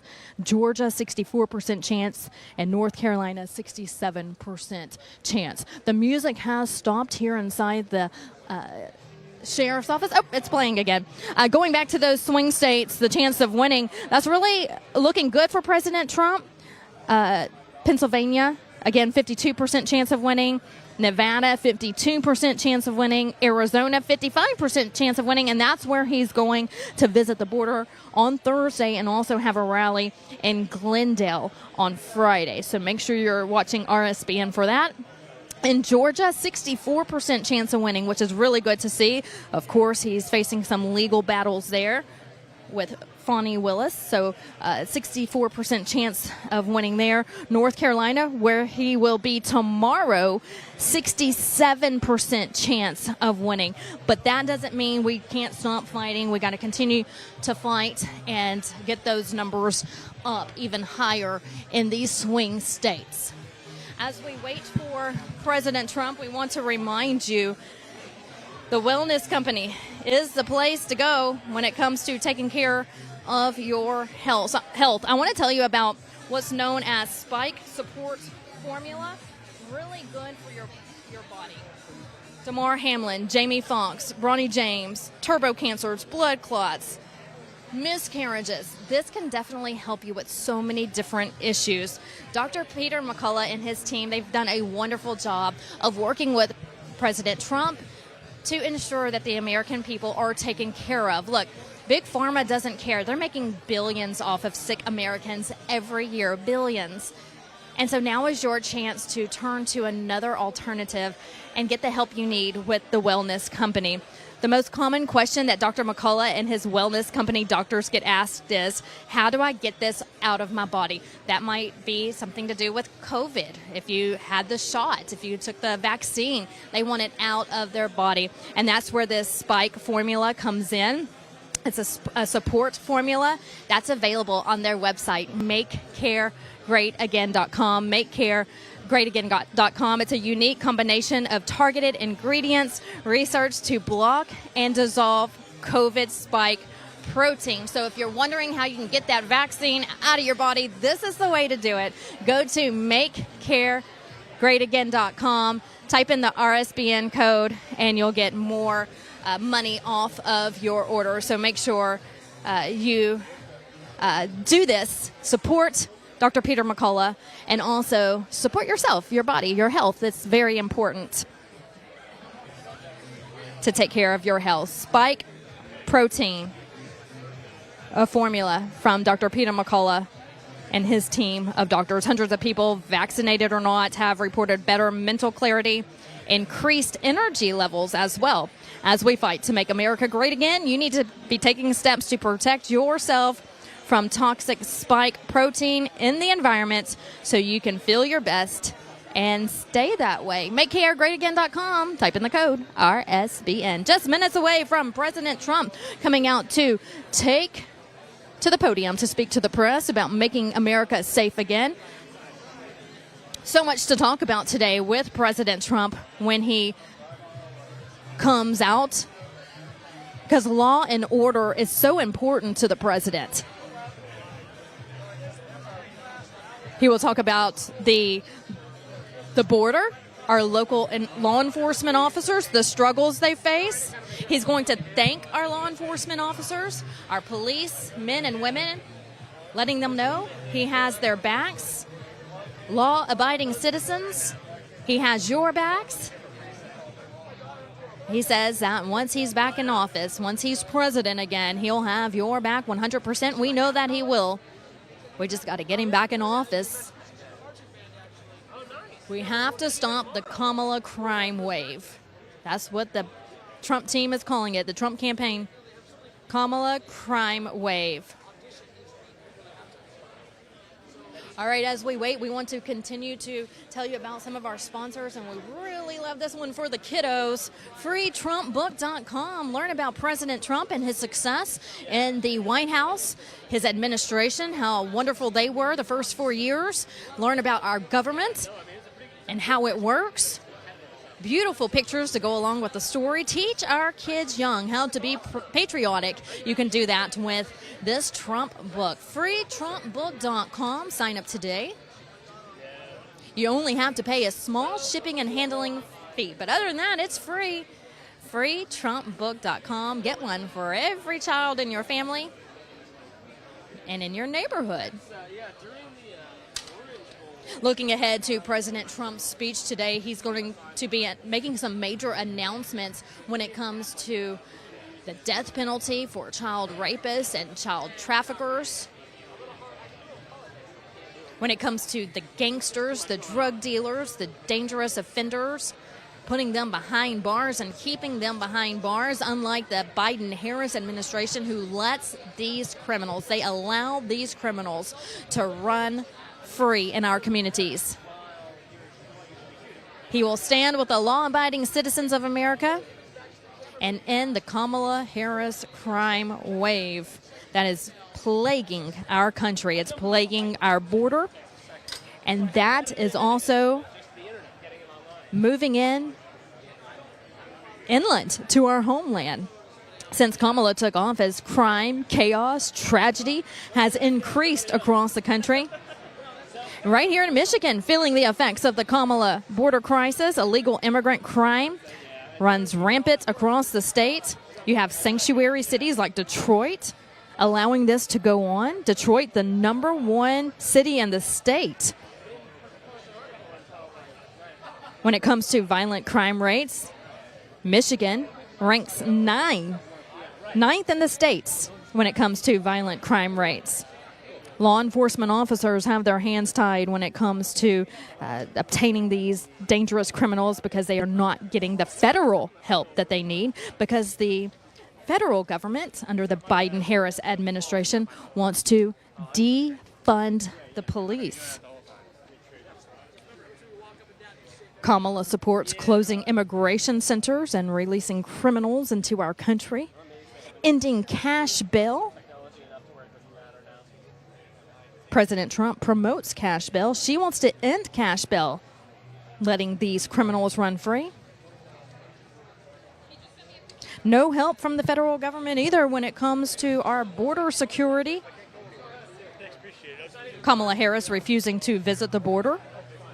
President Trump has visited the border many times, even starting to build his wall. He obtained more steel to build the wall, and when Biden and Harris took office, they sold it. Instead of putting up the rest of the wall, they sold it, keeping our border wide open. Our Border Patrol has their hands full when it comes to just getting the state resources they need to combat these illegal aliens crossing the border. Texas, for example, they have Operation Lone Star under Governor Greg Abbott. Operation Lone Star, that is his initiative to stopping these illegal aliens. Drug trades, human smuggling. So states like Texas are doing what they can to stop this because they're not getting help from the Biden-Harris administration. If you recall, Texas Governor Greg Abbott put wires up, and he was sued by the federal government from the Biden-Harris administration, saying that this was, quote, inhumane. Well, you know, if you think about it, having wires up is not inhumane if you don't try to jump over the wires or cross the wires. That's why these wired fences are there, to stop people from coming in. They sued Governor Abbott for putting these wires up, but yet, look at what's going on at the DNC this week. These fences up with wires. It's not inhumane then. These people really don't know what they believe in. Look at my body, my choice. It wasn't my body, my choice whenever we were forced to get a vaccine. But it's my body, my choice when it comes to abortion rights. Speaking of, how disgusting is it that abortions are being provided for free at the DNC this week? Planned Parenthood is providing free abortions and vasectomies at the Democrat National Convention this week, because they believe it's their body and their choice, but that's not the case for the Democrats when it comes to the vaccine. But again, going back to Border Patrol, while we're here today talking about security, the wires, they claim that it was inhumane. But on the flip side, if you look at today, for example, at the DNC, there's wires and there's fencing. They also sued Governor Abbott for floating barriers in the water in the Rio Grande. Remember that one? When the Justice Department wanted to sue Governor Abbott. Governor Abbott is also taking steps to finish the wall with state funding since he's not getting federal funding. About 34 miles of wall has been built under Operation Lone Star. So these governors in these Republican states, in these southern states, are wanting to continue what President Trump started. They're not getting the help from the federal government, so they're taking into their own hands and trying to stomp these illegal aliens. Again, President Trump going to the border on Thursday in Arizona. Make sure you're tuned in to Right Side Broadcasting Network, as we will be there with the president when he arrives and visits the border. Over 10 million illegal aliens have crossed over in the Biden-Harris administration. 10 million in 3.5 years. There's been 1.9 million gotaways. 1.9 million gotaways. And look, these numbers could be even higher. They probably are. This is just the people we know about who have entered the country illegally. What about the ones we don't know about? So you can rest assured that these numbers are probably a lot higher. Looking ahead for this week, I want to remind you, before President Trump comes out, I want to remind you that President Trump will be in North Carolina tomorrow. Make sure you're tuned in to Right Side Broadcasting Network as President Trump rallies there in North Carolina. Continuing his battleground state tour, he'll be at the border on Thursday.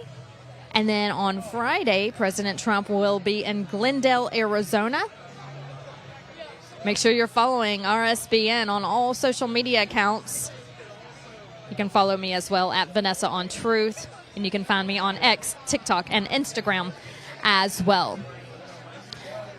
The speakers earlier talking about how big of an issue crime is in our country.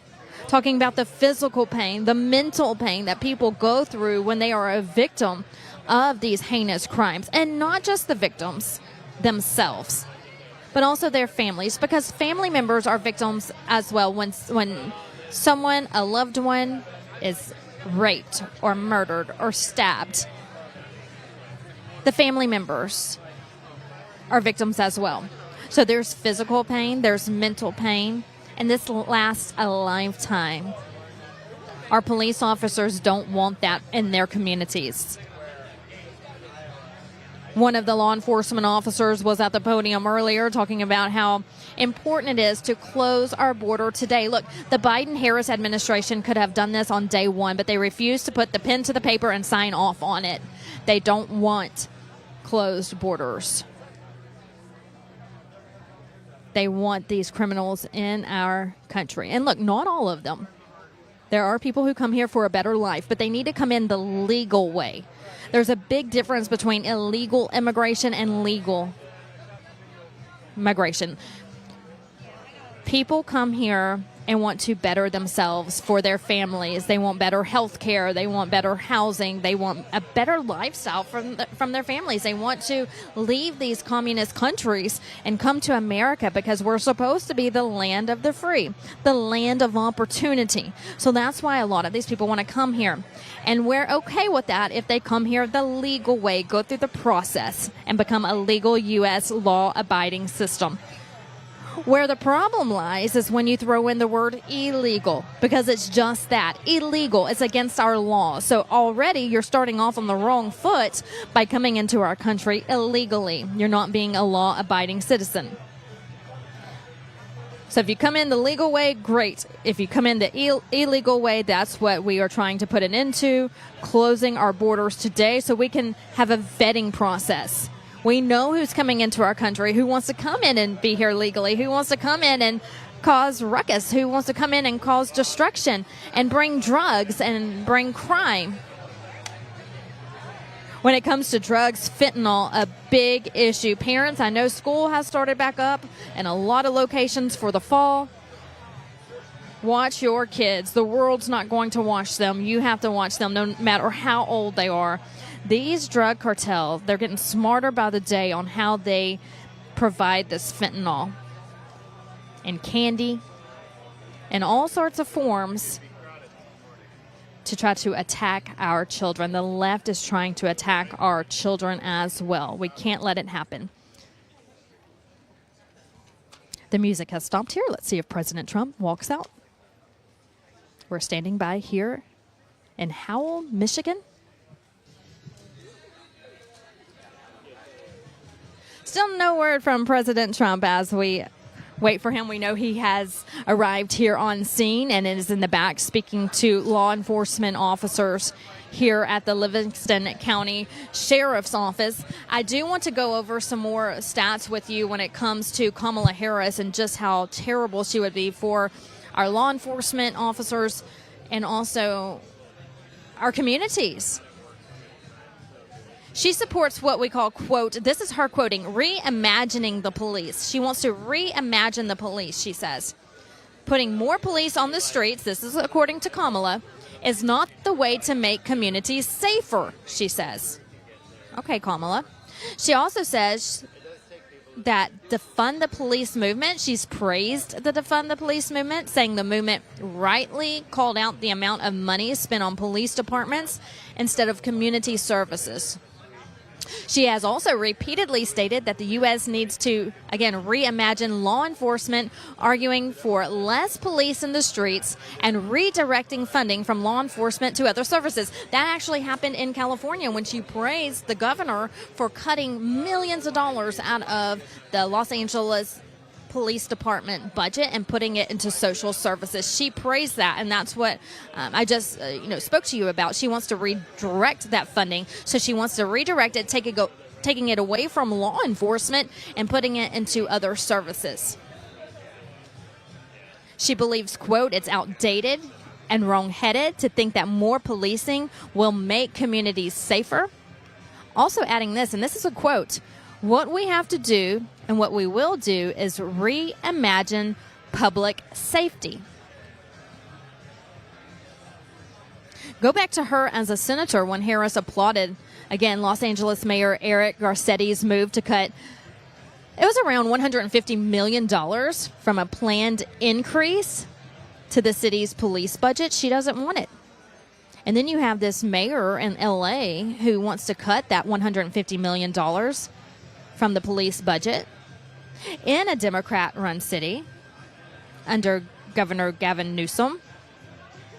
It's just terrible what's going on in California, and that's the way they want things run. They want to make California and America the same. They want to Americanize. They want to put California and make those rules the law of the land for all of America. And look, America, we just can't do it. We can't afford to do it. She's also attacked law enforcement amid those violent riots in Portland, Oregon, referring to police forces as, quote, a paramilitary occupation. And also, this is a quote, part of an authoritarian, quote, federal incursion. She calls federal law enforcement, federal, these are the ones who protect her, federal law enforcement a burden, and demanded their immediate removal from Portland. She also accused federal law enforcement of causing horrific injuries to peaceful protesters and said they were grabbing protesters off the street. Let's talk about that for a second. Peaceful protesting. You know, you look at all of these protests going on across the country when there's looting and rioting and objects being thrown at police, bricks being thrown into windows of small businesses, and the Biden-Harris administration, along with the left, they call this peaceful. Peaceful protesters. This is a quote from her talking about what happened in Portland, Oregon. Quote, peaceful protesters, and blame the police for grabbing these protesters off the street. So she's backing the protesters and then saying that the police officers were in the wrong. Her and Biden, they have failed to stand up to these radicals. The radicals in their party who have pushed for defunding the police. They've surrounded themselves with an administration full of defund the police activists. That's what the left is all about. They've actually, according to White House records, the visitor logs at the White House, the Harris and Biden administration, they've hosted numerous defund the police activists. That is on record. That's according to the White House visitor logs. When it comes to the dangerous pro-crime policies, Harris supports eliminating cash bail. We talked about that earlier. That's disastrous. Look, it's a policy that releases dangerous offenders onto our streets. Now, in 2017, she introduced a bill. She actually introduced a bill that would give incentives to states to end cash bail. That was in 2017. Then fast forward to 2019, Harris bragged about being a leader in the push to get rid of the cash bail system in America. She is a disaster when it comes to law and order. She wants to eliminate mandatory minimum sentences for criminals. She wants to give judges wide discretion in lowering the sentencing. And you're going to hear from President Trump today that he wants to increase the penalties for these heinous acts of crime, especially when it comes to our children. These are evil people who are running our streets, and Harris and Biden, they are top-notch when it comes to soft on crime policies. President Trump will restore law and order and put these criminals back behind bars where they belong. She's also inspired by progressive prosecutors. These prosecutors are known for refusing to prosecute violent crime in Democrat-run cities. Calls their methods a very effective way to achieve public safety. Just 4 years ago, Harris enthusiastically endorsed the LA County District Attorney. She supported reforming California's three-strike rule. That actually allows third-time convicted felons to avoid lifelong prison sentences. Think about that for a second.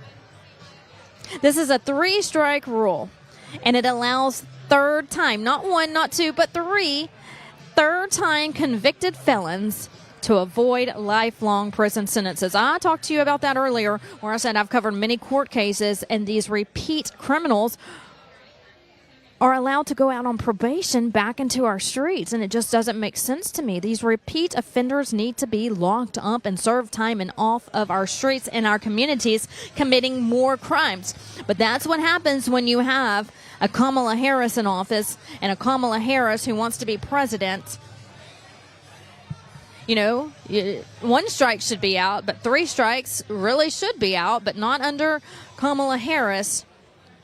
She wants them to avoid lifelong prison sentences. And again, President Trump, we'll talk about that today. He's going to talk about these crimes where he is going to announce the death penalty for these heinous crimes. And not this anti-police rhetoric that has come from the Biden-Harris administration. So we talked a lot about crime in our cities and just how terrible it is at the border. We know about this. But it's also hard for our police officers to get hired on and to retain law enforcement officers because, look, they're not getting paid a lot. They're putting their lives in danger. They leave their houses every day not knowing if they're going to return home. It's anti-police rhetoric. It's made it so hard to hire and retain law enforcement officers. And we've got to get these people recruited on so we can get more men and women in our streets to protect our communities. Waiting on President Trump. So good to see you all here on Right Side Broadcasting Network. I'm Vanessa Broussard. Thanks for joining us. If you have a moment while we wait, make sure you go to RSBNetwork.com and donate to us if you can so we can continue to be on the road on the campaign trail with just 77 days to go to Election Day. It's because of you, our donors, who make this happen, and we're so appreciative of all of you. Go to RSBNetwork.com. Click donate. If you want to be a one-time donor, that's great. Thank you. If you want to make it a monthly donation, we appreciate you all as well. So donate what you can. It's because of you that we're able to continue to report the truth and be live all over the country to give you the very latest from the campaign trail. That's RSBNetwork.com and donate. Also, make sure you sign up for our newsletter while you're there. That way you can get up-to-date information right to your emails. Sign up for our newsletter and make sure you're following us on social media. I want to say thank you to all of you who are following us on X. We hit a big, huge milestone just last week, hitting 1 million followers. So thanks for following us on X. We appreciate all of you. Of course, Truth Social, RSBN is there, Instagram, Facebook, YouTube. So subscribe to our YouTube channel. Also, make sure you're following me there as well on Truth Social at Vanessa, Instagram, X, TikTok, because President Trump got on. I had to create an account as well, so you can find me there. And I post a lot of behind-the-scene photos and videos from the campaign trail. And also try to get out a daily Bible verse as well. Going back to the anti-police rhetoric that has made it so hard to hire and obtain great law enforcement officers. These police departments across the country, they're struggling to combat both a lack of funds because they're defunding the police in the Biden administration, Harris administration.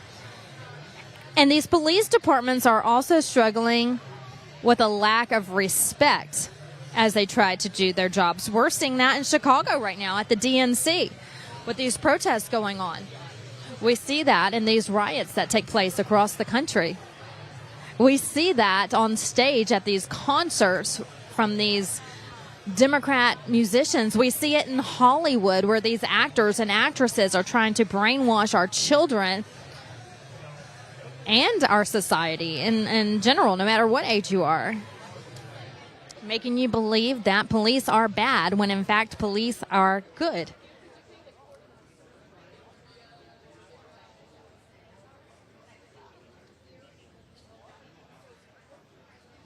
The music has stopped again, so we're waiting to see if President Trump walks out. Give us just a moment.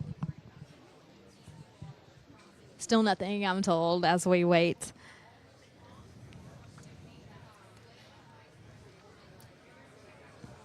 So it's hard for these police departments to recruit good officers, to obtain good officers when these Democrat-run cities are wanting to slash money from police budgets. Ladies and gentlemen, please welcome the 45th President of the United States of America, President Donald J. Trump.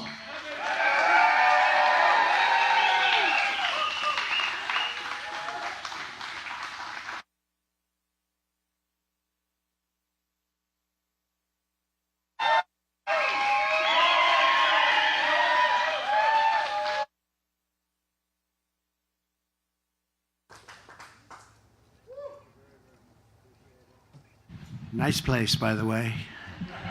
And incredible people outside. You saw the crowds. It was just incredible. And we really feel good about the state and the area. We're doing very well here. Just got a poll that was very good. Got a lot of good polls the last couple of days. Thank you to the Livingston County Sheriff's Department for welcoming us in such a beautiful way. This was a beautiful welcome. And these are great people. These are great people. And we have, in terms of law enforcement, just about every law enforcement group in the country has endorsed us, as you probably have heard. And there's a reason for that, because I believe in law enforcement. The other group doesn't. It's always an honor to be with our brave men and women in blue and in brown, frankly, and in various colors, because it's not always blue. But these are great people, and you just don't do better. They're brave, and they're under assault, and they have a lot of difficulty with the laws of our land, and we're going to get rid of that difficulty because they shouldn't have difficulty. Our police men and women have the backs of law-abiding citizens every single day. They take care of what they have to do in some very adverse conditions, and I'm the when we go back to the White House, you're going to see support, the likes of which you haven't seen certainly in 4 years. We worked very closely with the police all over the country, as you know, gave them billions of dollars of excess military equipment that was in warehouses all over the country that the Obama administration refused to give. And it was just drawing dust, magnificent equipment, but it was just getting old, sitting in warehouses. And I hope you guys got some of it, right? Did you? Because I gave it, and it was billions and billions, and it was nothing going to happen with it except the government was paying lots of rents all over the country for big warehouses. And it was an honor to have done it, and it helped a lot of the departments very, very much. I want to thank Livingston County Sheriff Mike Murphy. Mike, thank you. Thank you. Where is he? Thank you, Mike. Thank you, Mike. What a great job. So respected. All of them. This group is highly respected. Mason County Sheriff Kim Cole. Kim, thank you. Van Buren County Sheriff Daniel Abbott. Thank you, Daniel. President of the Police Officers Association of Michigan, James Tiganelli. James? Picking the wrong side. Where he is? Where are you? Come on over here, James. Let's go. Get over here. Come on. Is he allowed to stand with you guys? I don't know. Stand up there, James. How are you? Thank you, James. Representatives John James and John Molinar. These are great warrior people. Wherever you are. Where's John James? There they are. Oh, look at you guys. You don't get the best location because you want your constituents to be treated so well, right? Huh? Thank you both very much. We appreciate it. Done a great job. Your next U.S. Senator, he's really working hard, and I just saw a poll that doing very well. Mike Rogers. Mike? Thank you, Mike. Congressional candidate Paul Young, who is polling beautifully, I think. Paul, good luck. Good luck, Paul. You're going to do it. And Michigan House Republican leader Matt Hall. Matt, Thanks. Oh, thanks, Matt. Great. You look the role, Matt. Beautiful. Thank you very much, Matt. Hey, you're right. That'll be next, right? Thank you very much. Michigan Senate Republican leader Eric Nesbitt. Eric. Thank you, Eric. Great. Nice seeing you again. Doing a good job. We're here today to talk about how we are going to stop the Kamala crime wave that is going on at levels that nobody's ever seen before. And she is, as you know, the most radical left person ever even thought of for a high office, certainly for the office of president. People don't know the real Kamala, but I do, and people that do what I do, they also know. But she is so far left that nobody can even imagine, and her real thoughts are there. You know, she's changed. They call her a flip-flopper at the highest level that they've ever seen in politics, because she's come out with policy and for years defund the police. You don't mind defunding, do you, fellas? Would you vote for a defunder? Would you vote? By the way, your people that you protect don't want defunders either. But she's been there until just recently, but she's always been for defunding the police. And the person that she's running with, Tim Walz, is equally far left. This is the most far left group. Nobody's ever seen anything like it. And the press is giving them a free pass, and you're not going to have, if it was up to them, you wouldn't even have the men behind me, people behind me, representatives behind me. You wouldn't have them. They wouldn't have a job. They think it's going to just police itself. Everything's going to take care of itself. Her father is, as you know, a Marxist professor, and he obviously did a good job. But this is where she's coming from. And, you know, you see her now with a smile, and she's gotten rid of the laugh over the last couple of days. I don't know. I haven't seen her laugh. They've told her, don't laugh, please. But I'll bet inside she was laughing last night when she saw the way Joe Biden left, because that was a coup. That was a coup. And I'm no fan of his at all. And it started with the debate, and from that point on, it just got worse and worse. But that was a coup. It was a vicious, violent overthrow of a president of the United States. Since Comrade Kamala Harris took office, her administration's crime statistics show she's presided over a 43% increase in violent crime. These are all government numbers. 43% increase in violent crime. I'll bet the people behind me don't have anything like that. It just gets better. It doesn't get worse. Including a 58% increase in rape, 89% increase in aggravated assault, and a 56% increase in robbery. The crime in America, the fact is out of control. I watched last night in amazement as they tried to pretend that everything was great, the crime was great, the border was great, there wasn't a problem at all, no inflation, no nothing.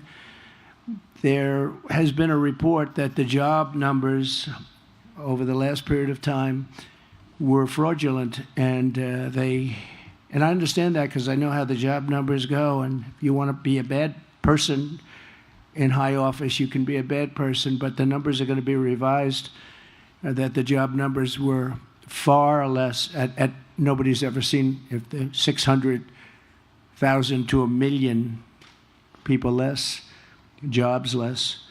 And let's see if that turns out to be true, but that's what the rumor is. It was reported by a very respected outfit group, and we'll see what happens. But that's a terrible insult to our economy, because we were seeing numbers that were okay, not great, but now we're seeing numbers that, when they're adjusted, are a disaster.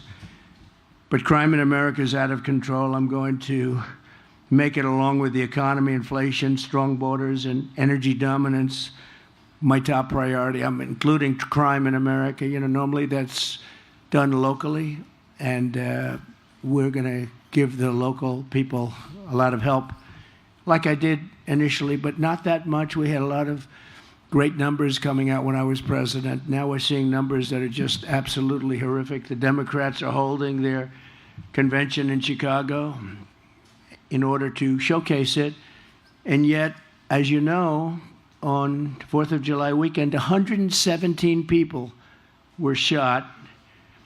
Of the 117, 17 were killed. This is 4th of July weekend, and 40 were shot last weekend. I don't know how many were killed, but assume a lot. And that's a war zone. That's worse than Afghanistan that we read about all the time. Speaking of Afghanistan, the worst and most embarrassing day in the history of our country, in my opinion. We left 13 dead soldiers, 47 obliterated, just obliterated, the arms, the legs, the face. Left people behind, and we left $85 billion worth of equipment behind for the Taliban to use as it sees fit. And they're selling a lot of it because they don't need 700,000 guns and rifles. They don't need 72,000 armor-plated vehicles. They're one of the largest sellers of military equipment in the world right now. They're selling our equipment because they said, by the way, would have never happened with me. Abdul would never have done that. But they said, we didn't have anybody shot after my conversations with the leader of the Taliban. 0 shot in 18 months. We had nobody lost in 18 months. He knew that he was not going to do that. I knew that. But now you look at what's happened, and it's back. You know, we would have kept Bagram. That's the big air base, not because of Afghanistan, but because it's located 1 hour away, from where China makes its nuclear weapons. So it's 1 hour away, and we had it, one of the biggest air bases in the world. We built it for billions and billions of dollars many years ago. Got the biggest runways, the biggest everything, and we just walked away from it, gave it to them, and now China's occupying it. And I thought that the scene a few days ago of the 3rd anniversary, they call it the defeat of America, was one of the ugliest scenes that I've seen on television in a long time. I've seen some pretty bad ones, so have you. We're witnessing some pretty bad ones. They had a parade where the parade was all of our equipment, a lot of our equipment, brand new, beautiful, armor-plated trucks coming down a road and people cheering. Not that many people cheering, actually, but there were people cheering. But they were making us look very bad because we have a fool. A fool is a president. They lied last night about things that nobody's ever seen. They lied about soldiers at a gravesite. They lied about Charlottesville. They lied about inflation. The inflation's been absolutely horrible, absolutely horrible. And everyone knows that we had virtually no inflation. They had 9%, but that wasn't including some of the things that went up more than anything else. They gave themselves a pass. But mothers will no longer be losing their children because of weak liberal policies and politicians that have given up on securing a crime-free America. We want a crime-free America. We're going to stop violent crime in the United States. And it's people like this that can do the job better than anybody. They do the job justly and fairly, but there's nobody like these people. Thank you. Thank you, guys. There's nobody like them, so they can do it. And they have to be given back their rights and their dignity. They have to be allowed to do their job. We're going to be guaranteeing immunities and and I'm not looking necessarily just here, but we have police in various areas that are pretty rough areas. If they do their job, if they're diligent in doing their job, they go after the police officer rather than the criminal. They lose their house, they lose their pension, they lose their family, they lose everything. They lose everything. And we're going to make sure that doesn't happen. Over the past 4 years, the Marxist left has waged a vicious war on law enforcement in our country. They've taken away the dignity and the spirit and the life of some of these police officers, and that's why you see it. The crime is so out of control in our country. I mean, you have cities, I will say this, the top 25, almost all are run by Democrats, and they have very similar policies. It's just insane.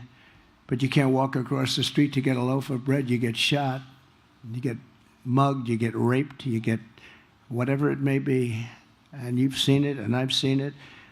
And it's time for a change. We have to bring back our cities. We have these cities that are great cities where people are afraid to live in them now. They're fleeing the cities of our country, what we would consider, what we did consider. You know, interestingly, like New York, when I left for Washington, New York we had a very bad mayor, de Blasio, but he wasn't there that long, and he couldn't ruin what took place. But we had a city that was so wonderful and so thriving, and just in a few short years, that changed. New York State is doing terribly. I heard the governor last night speaking so viciously and violently about me, but she doesn't speak about what they've done to destroy the state. The law enforcement has been decimated. The judges, what's gone on with the judges in New York? There's no justice. We're not getting justice in New York. And yet she speaks so bravely about things that she shouldn't be speaking about. But you look at radical liberal Kamala Harris. She's been the ringleader for this anti-crime and the anti-police crusade. It's a real anti-police crusade. They just have it out for the police. Nobody knows why. I don't understand why. From a common sense, I like to say the Republican Party is now the party of common sense. Conservative, yeah, I guess conservative. It doesn't matter. It's the party of common sense. We want to have borders. We want to have strong police protection. We want a military that can protect us. We want great schools, school choice, ideally. We want to have a good life. We want to be safe.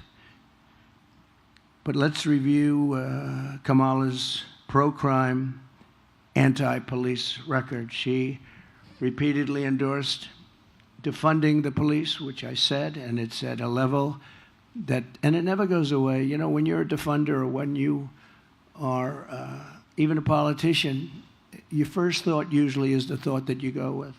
If she ever had a chance, she would do whatever she could to defund the police, because that's where her spirit is, that's where her heart is. And we can't have a president like that. She sponsored a bill to strip police officers of legal protection, leaving you at the mercy of the lawless Marxist prosecutors who want to lock up police officers for sport. They lock them up, in many cases, long before they lock up the criminal. And they go after them, too, violently. They don't go after the criminals. Murderers are released 2 hours after the murder. She wants to bankrupt the police unions. He wants to destroy policemen in general. And they ruin your lives, your jobs, and they ruin everything you've lived for, everything you've felt that you want to make great. You want to make our country great. When I'm president of the United States, again, we will never even think about or mention the words defund the police. We'll never think about that again. It's got to be put away. It's a bad situation. It's a bad concept. The concept is so chilling and so horrible to think that. What we should be thinking about is the opposite of defunding, refunding, you call it. We'll refund, but we want to help the police. They have a very dangerous job. And lately I see I was with a great family a few months ago, opens the door to a car and gets shot. And they have all sorts of protection for the people in the car. You can't have your gun even close to being drawn. You don't know what's happening. A lot of the windows are dark, so you don't know who's in there. But the door opens and just gets shot. Great police officer. In many, many cases, it's a dangerous business, and we have to give them protection, and we have to give them love and respect, and that's what we're going to do. We were doing it, and they're not doing it now. We'll give our law enforcement heroes the kind of protection and the resources that they so dearly deserve, and I will crack down on local Marxist DAs who refuse to enforce the law. They refuse to put murderers in jail. And you see it all over. As the district attorney of San Francisco, Kamala Harris was one of the worst and one of the first Marxist prosecutors in America. She said that, and some people said she was the godmother of both sanctuary cities, because this was a while ago. This was when it all started.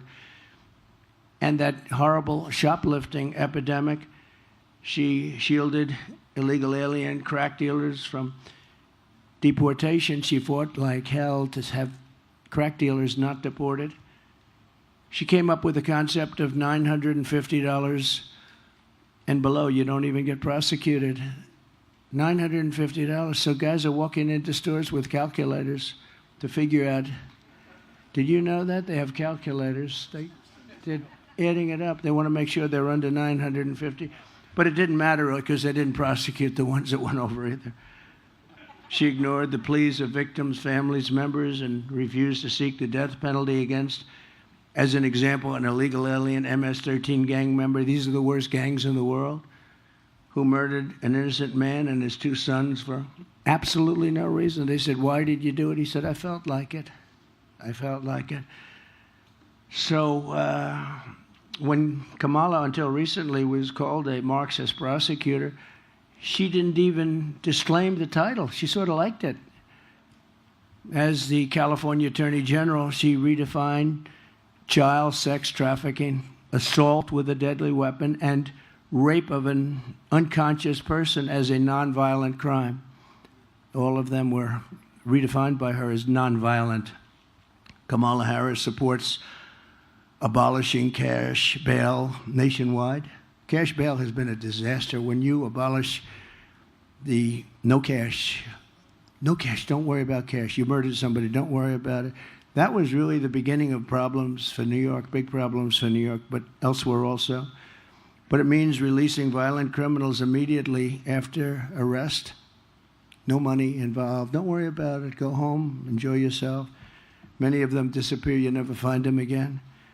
Many of them immediately start killing again.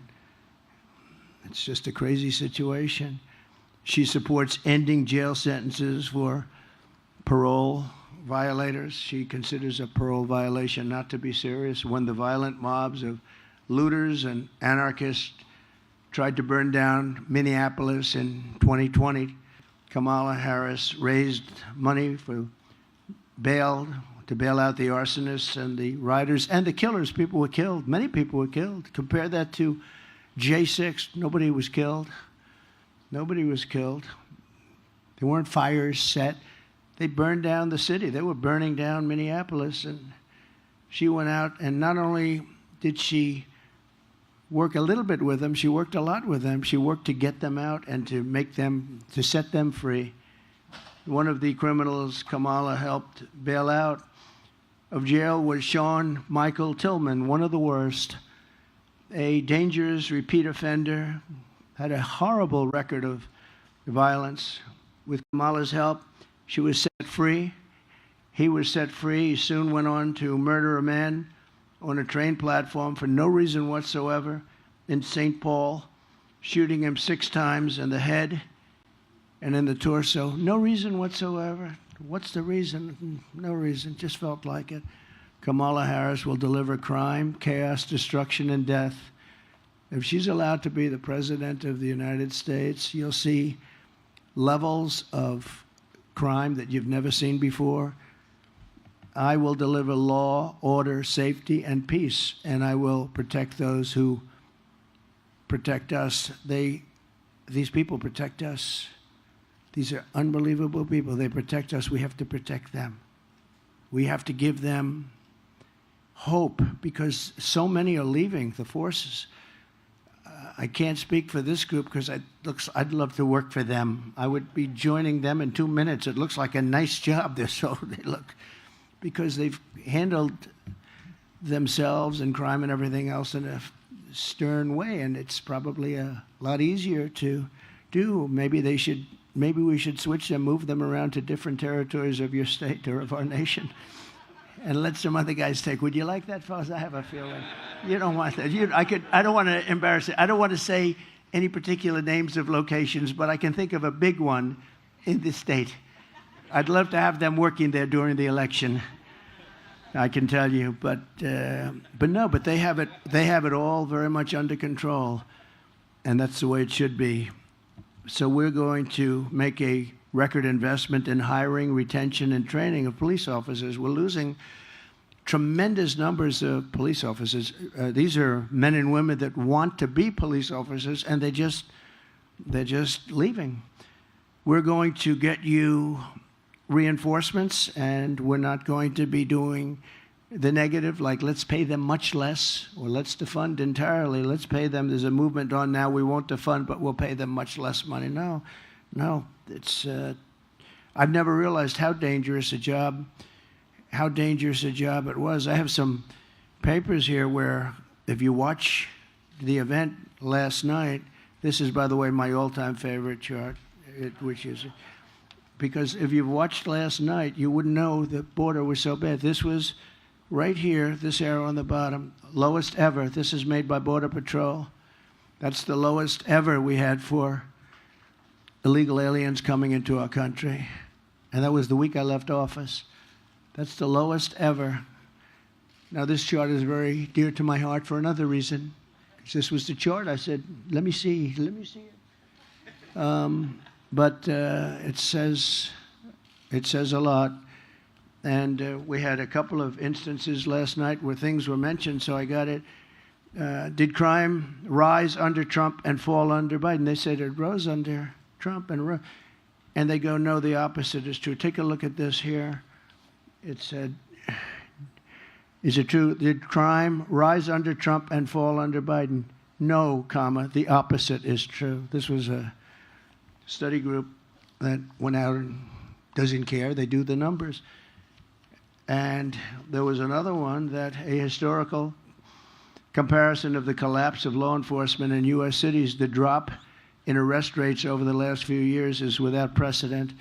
Lowest arrest rates we've ever seen. They don't arrest people anymore. And they shouldn't arrest people for saying the election was rigged, but they like that.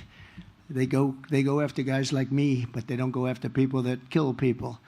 It's a shame what's happened in our country, but we're going to turn it around. We're going to win big, and we're going to turn it around. We're going to turn it around fast. Thank you. We'll bust up and dismantle the gangs, savage criminal networks, and bloodthirsty cartels, and we will stop the fentanyl, and we'll make sure that Kamala Harris has and all of the people that she's allowed to come across the border. Don't forget, she was the border czar, whether she wants to hear it or not. She still is. You're right. Thank you. In fact, she could do it right now. You know, they like to talk. It's all nonsense. That Donald Trump stopped a bill. I was opposed to it. So was everyone else. It was the weakest bill. Under that bill, millions of people would have been allowed to come in. This was a weak bill. But you didn't need a bill. I didn't have a bill. I said, close the border. And that's how we got to those numbers, the lowest ever recorded. I said, close the border. I didn't have a bill. I didn't need a bill. She doesn't need a bill. Biden doesn't know where he is. So where is he? Whatever happened to him? He got out. He's now sunbathing. He's in a beach someplace. But all he would have to do as president, or her, is say, close up the border. And it's closed. But they don't want to close the border. Because when they first took over, I had built hundreds of miles of wall, and I had 200 miles of wall in addition to what I said I was going to do, because certain areas needed it. As we closed areas, other areas became very, very strong in terms of people wanting to come through. So I bought 200 additional miles. It would have taken them about 3 weeks to erect it. We were all set to erect it. Then we had a terrible election take place, terrible election, and everybody here knows that. And I realized that they don't want to do it. And they actually sold that, and that was designed to the highest specifications of, when you look at the steel, it's concrete, 5,000-pound concrete inside, and then rebar. And it also has a lot of technology, wires and things in it for high technology. It was designed to the highest specs of the Border Patrol. I wanted actually concrete plank. I would have done a beautiful job with precast, like you have in parking garages, long span. It's called long span precast, but they had to be able to see through. I understand that. They needed certain things that you can't do with concrete plank. So we did that, and very expensive to do because you needed all sorts. In other words, they wanted the steel, they wanted the concrete. It's all different methods of very hard to cut it, very hard to do it when you have different substances, and then very powerful rebar inside. And what happened is, as soon as they came in, they sold it for 5 cents on the dollar. They sold this stuff for somebody made a lot of money because that steel is very valuable, but they sold all of that, hundreds of miles of stuff. You saw it stacked up for a long period of time, where they stacked it up in an area because Texas wanted to use it and finish the job. We built hundreds of miles, but Texas wanted it. They would have paid for it. They didn't. They refused to sell it to Texas. They refused to sell it to Arizona, and they refused to sell it to anybody. They sold it to the junkyards, I guess, and 5 cents on the dollar. On day one, I will seal the border. I will stop the invasion. We had the border sealed. I had Mexico. I had thousands of soldiers from Mexico, free of charge. I said to the president, "You must give us soldiers because they're coming through. The caravans are coming through your country." No, no, no, I cannot do that. I said, "Yes, you'll do that. If you don't do that, I'm going to put tariffs on your cars." And he said, "I will do that, sir." And he did it. He did it very quickly. And it really, you guys heard all about it, made a great difference. We had thousands of Mexican soldiers guarding our border. I said, "Look, they're coming through your country. You have to guard your southern border, which is their border on the other side." And all of a sudden they started, and we had Remain in Mexico. It's called a Remain in Mexico policy, which we never had. And they stayed in Tijuana, different places, hundreds of thousands of people. They didn't come into our country until they were checked. And then if they were good, we let them in. If they weren't, we wouldn't let them in. And we worked well with Mexico, actually. But now Mexico is really taking advantage of our country. They want billions of dollars just to talk. They wouldn't say that with me. They wanted, I think, $2 billion to talk, right? We will talk. We want $2 billion before we even start. That wouldn't happen with me. I would say, "Oh, really? Is that right? That's the end of trade with Mexico." And they would say, "Sir, we will give you $2 billion. How about that?" So I'll send Kamala's illegal aliens back home where they belong. We have a problem because when I came in, they wouldn't accept MS-13 gang members. I told the generals we're going to get the gang members out. ICE and Border Patrol, the job these people do, but ICE would go into the country, get the MS-13 gang members out, the meanest, the most vicious. They kill people with knives. They killed 2 young students walking to school, 2 beautiful young 16-year-old girls walking to school. They killed them up and chopped them up into pieces with knives, dead. And ICE goes in and they go into those packs of rough people. And ICE is rougher than they are. These are incredible, brave patriots. A lot of people wouldn't want that job. You see fists and feet, you see everything flying, and then 2 minutes later they stand up and they grab them and they throw them into what they used to call a paddy wagon. They put them into planes, they take them out. The countries wouldn't take them back under President Obama. And I said, "Really, they're not going to take them back?" "Well, if they're not going to take them back, I'm going to stop paying them." I said, "How much money do we pay these countries?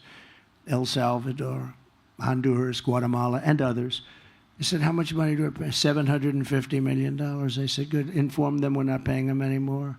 And the following morning, I got calls from all of these countries. Sir, there must be a misunderstanding. We would love to take them back. We would love to have MS-13. We would love to have MS-13 back in our country. It would be a great honor to have them back. And, before we get too far, and we're almost finished, but before we get too far, I want to tell you that we have criminals from all over the world pouring into our country right now. Your job will never be obsolete, It will never be obsolete, unfortunately. It would be nice if we could have peace, but we're not going to have peace. And this is something we're going to have to live with for a long time. She has allowed millions of people, open border, to flow into our country totally unchecked, totally unvetted. And they come from jails and prisons, slightly different. They come from mental institutions, all over the world. This isn't just in South America. People think it's South America. It's from Africa, Asia, the Middle East. A lot of people coming from the Congo in Africa, the Congo. Rough. And they're prisoners. They're prisoners. And we say, where do you come from? Africa. Where in Africa? Prison. What did you do? We don't want to say. They turn out to be murderers. These are rough people, and we're allowing them into our country from all over the world. From South America, yes, but from all over the world. They come from insane asylums, and many are terrorists. So we have prisoners, mental patients, mental institution patients, terrorists pouring into our country, totally unchecked, unvetted. We have some of the worst terrorists in the world. We know where they are approximately, but we don't know too much, but we know they're the worst. We have the worst terrorists in the world pouring into our country. And she's the president and wants to be the president of the United States. She's vice president. She could do it. She's in charge of the border. She could have closed up the border. She should have closed it up. They could have told Mexico, if you don't do it, we're not going to do something. We're not going to have trade. We're not going to deal with you. We're not going to let you sell your cars into the United States at these ridiculous prices. They took 32% of our car industry over many years. They took it out of Detroit. They took it out of different places, but they took it, and they took it big from this state, from South Carolina, from a lot of different places. They took 32%, and I think now the number is bigger. You know, I don't know if you know that they're building some of the biggest car plants in the world right now in Mexico. Wouldn't have happened with me. Right now in Mexico. And China's the one building them, and they think they're going to make these cars and then release them into the United States without tax. It's not going to happen. We'll put 100% to a 200% tariff. We're not going to let it happen because all of our jobs from your state will be gone. And I watched this union head. He's an incompetent guy. He's approving for what he did, for what he's allowed. Every job, every auto worker here will be out of a job within 3 years if I'm not elected. Every auto worker in the state, they're all going to be made in China. They're going to an all-electric policy. Well, we have more liquid gold under our feet than any country in the world, but we don't have for what you need for an electric car. But China does, and its territories do, and we're not going to let it happen. But they're building some of the biggest plants. And I have a friend who builds plants. He said some of the biggest in the world, I think he's doing them, are being built in Mexico. And they're going to sell cars, produce them and sell them in this country with no tax. It's not going to happen. And I told him, I said, you better hope I don't win. Always dangerous to say these things. Maybe that's why I get shot at and other people don't. Right, John James? That's probably why I get shot at. Other people, they'll protect other people because they can't believe they got so lucky. But I have to do what I have to do. I have to do the right thing. The border czar, Kamala Harris, has allowed hordes of illegal alien criminals to literally stampede into our country. We're going to end that on day one. We're going to close our border. We're going to get all of the bad ones out. And we're going to get them out fast. In Shelby Township, Michigan, earlier this year, a 32-year-old, previously deported illegal alien monster, was arrested for repeatedly sexually assaulting a young girl under the age of 13. Local law enforcement described the crimes as absolutely horrific and says he had many other victims, including death is involved. Death. Young girls. In St. Joseph County, Michigan, an illegal alien was recently charged with breaking into a home and sexually assaulting two very little girls, very badly assaulting. In Mississippi, just days ago, an illegal alien child predator was charged with raping a 10-year-old boy, and there were other cases where they were raping 10-year-old boys and girls, and in many cases they were dead, they were killed. Last week in Coney Island, 2 Kamala migrants were arrested for the rape of a 46-year-old woman who was loved by so many people, throwing her to the ground and raping her over and over again, and then working her over with a knife to her throat One of them had previously been arrested for raping another woman, but he was shielded from deportation by the New York City sanctuary laws, which Kamala strongly supports. She wants it very much. The woman said, he didn't want to rape me, he wanted to kill me. She thought she was dead. She survived, but she thought she was dead. She said, he didn't want to rape me, he wanted to kill me. This is what we're allowing into our country. These are, and then you hear, oh no, the people coming in, they're much less violent than the people. Hey, that's not right. They're much more violent. And that, you know, they make a hat. Sheriff, they make a hat. And I don't want to brag, but it says Trump was right about everything. And if you look, whether it's the border, this, I've been right about everything, unfortunately. I wish I wasn't. So when I return to the White House, we will stop the plunder, rape, slaughter, and destruction of our American suburbs, our cities and towns. And I think that women living in the suburbs, I keep hearing about the suburban woman doesn't like Trump. Well, I think it's a fake poll, because why would they like me?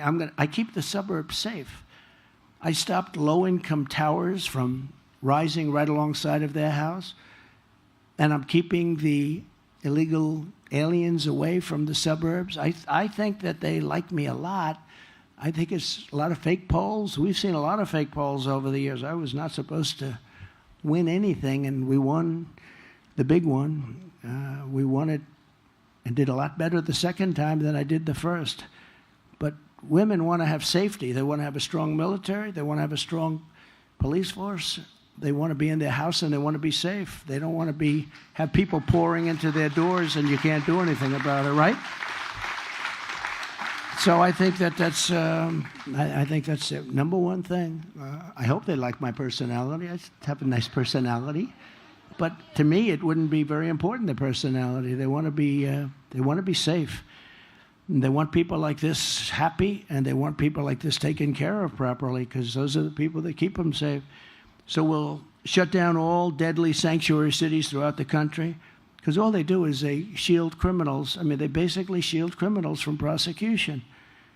I will shift massive portions of federal law enforcement to immigration enforcement. We're going to put a lot of immigration enforcement. We're going to close down the border day one. And we are going to, just so you understand, I am not a radical at all. I'm just a common sense person that was successful in what I did because of the same thing. We are going to let people, and we want people to come into our country. A lot of people. We need them. We need them for jobs. We need them for everything. We want people to come in, but they have to come in through a process. They have to come in legally. And we can let a lot of them come in, but John, we want them to come in to our country legally. We don't want to let people come in who murdered 19 people, and then you hire that person in a plant, and all of a sudden you notice that people are being killed all over town. We want them to come in legally. On day one, we will begin the largest domestic deportation operation in the history of our country, bigger than Dwight Eisenhower. Dwight Eisenhower was he was sort of a moderate person, but he hated when people poured into our country, and he was very strong on deportation. We will remove all criminal aliens immediately. All of the criminals, we start with that. We're going to get them out of here fast. Nothing good is going to happen with thousands of terrorists being in our country. You know, we had 1 month where Border Patrol was actually does a chart, and I don't believe this. I love it in a certain way, but I don't. They said in 2019, zero terrorists came in. Now, I don't believe that, but it's an awfully good statistic. But it was very few that came in. We were very tough on that. We had everybody checked so carefully. And they actually at 2019, they had 0. Now you have thousands of terrorists coming into our country. Thousands of terrorists. These are the people that blew up the World Trade Center. Bad things will happen. And if I'm elected, we're going to get them the hell out of here. We're going to get them out of here fast, very fast. And I told you that that other countries who really they put their people into groups. They send them up here, and by the thousands, the caravans. I think it was a name that I came up with. I don't know. Maybe somebody will say he's lying about that. Somebody else used the term 14 days earlier, but we came up because it just seemed like an appropriate term. It's a caravan of thousands of people. We have one caravan coming up right now, thousands of people that go right into the country. But I called these, they wouldn't take the MS-13 people back or other criminals back. And the general said, we're just not able to do it, sir, because they won't take them back. They'd put planes on the runways so that you couldn't land the plane. They'd block up the bus lane so you couldn't bring the buses, and you couldn't get them back. And when I told them that they wouldn't get any more money, I said, let them know they're delinquent. They broke in the deal. We're not going to get any more money. We paid them for years, hundreds of millions of dollars. The next morning, all three countries called me, like clockwork, separately. Sir, is there a misunderstanding? I understand that perhaps you would like to talk to us. I said, yeah, you're sending people into, and they're sending them, by the way. They don't want them. They're sending them. All of the countries are sending them. And now they're coming in because of her, because she's so pathetic and weak at the border. The worst job, the worst border czar in history, I can tell you that. Whether she's a czar or just in charge of the border, it doesn't matter. But they're sending them in levels that we've never seen before. And they're destroying our country. But they all said, all three, it was almost like identical conversations. It was, sir, is there anything we can do to make up for this misunderstanding? I said, yep. You take your MS-13 and you take your gang members and you take your criminals and your drug dealers. We're sending them back, and we're sending them back today. And we sent thousands and thousands of people back. This has stopped for years. Under Bush it stopped, and under Obama it stopped. But this had been taking place for years, and I only found out about it. I said, that's good, get them out. I don't want to put them in our jails, because we put them in our jails. What are we going to do? Keep them for 50 years, 60 years, and the expense? The really bad ones, we did do that, though, however, because, we don't want them coming back. But all of them said, sir, we would be delighted to take MS-13 back. This would be a great honor. They're such lovely people. And we took them out by the thousands. We took MS-13 ICE, took MS-13 out of our country by the thousands and thousands, and they received them, and that's the way. It's just another little story, but it's a story that's very important, because I can't see a guy like Biden making that call. Can you? Do you think Biden thinks at night, gee, how are we going to get MS-13 out? He doesn't know he's alive. He didn't know he's alive. And this one is just a Marxist. I mean, she's a Marxist communist person, and we're not ready for a communist president, okay? We're not ready for it. We're going to destroy our country. Under my leadership, no community will be surrendered to violent criminals. No citizen will be abandoned to migrant crime. We have a new form of crime. It's called migrant crime, and it's probably more vicious than the crime that we already have, which is pretty vicious. These people are vicious, and please don't let anyone convince you that our criminals and we have more crime. They are sending massive number of criminals. And you've heard me say this before, Venezuela crime is down 72%. 72. Because they've taken their criminals out of Caracas. They've taken their criminals out of all of their cities, all of their areas, all of the country, and they're sending them to us. And I'm amazed that they're not doing it quicker, to be honest with you. It's happening fast. They're also emptying out the jails. And this is true all over the world. They're emptying out their prisons, and they're taking their criminals from off the streets. They're taking their drug dealers, and their crime rates are down at levels that nobody's ever seen before. And everyone says, oh, so-and-so's doing a great job running such and such a country. No, they're not. They're just very intelligent. I would do it if I were them. I would do it much faster. I can't believe they still have some left. But their jails are getting to be very empty. And what they're doing is they're literally dropping them in. They're bussing them in, and they're bringing them in. And they're saying, don't ever come back. If you come back, you get the death penalty. Or if you come back, you get killed. Don't ever come back. And you see the crime statistics are unbelievable. If you look at the jails are... They've never been so low in terms of world. I'm talking all over the world, because they're sending their criminals to the United States of America, and they're saying, don't ever come back, and their jails are being emptied, and their criminals are being taken off the streets, and their crime rates are plummeting. But that's what we want for our country. So we're sending those people back, and these are the people that can do it. So we're going to have a reformed Department of Justice. We'll once again be a friend and partner to our great local police and police officers general, and will be working with victims of crime very closely, but will not be working with the criminals that commit the crime. We're going to change it around. Right now, the criminal has a lot more respect within our Department of Justice than the victims. We're going to be working with the victims. We're going to get the gangsters, the drug dealers, the dangerous offenders behind bars, and we're going to get them ideally out of our country, ideally, except in extreme cases. We have some extreme cases where they've murdered many people, and in that case, we want to make sure they're away. But the amount of crime that we have is unbelievable, and the lack of crime that these other places, it just makes so much sense, doesn't it? That's all common sense, too. They're taking their criminals and they're bringing them to the United States, and they look so great. And cities like Caracas, which was a very dangerous place to be, these are cities that have opened up, they have new life, but our country is suffering. And you know, they just got here over the last 2 years, mostly over the last couple of years, during this administration, during our great border czar, who wants to be our president. They'll be laughing.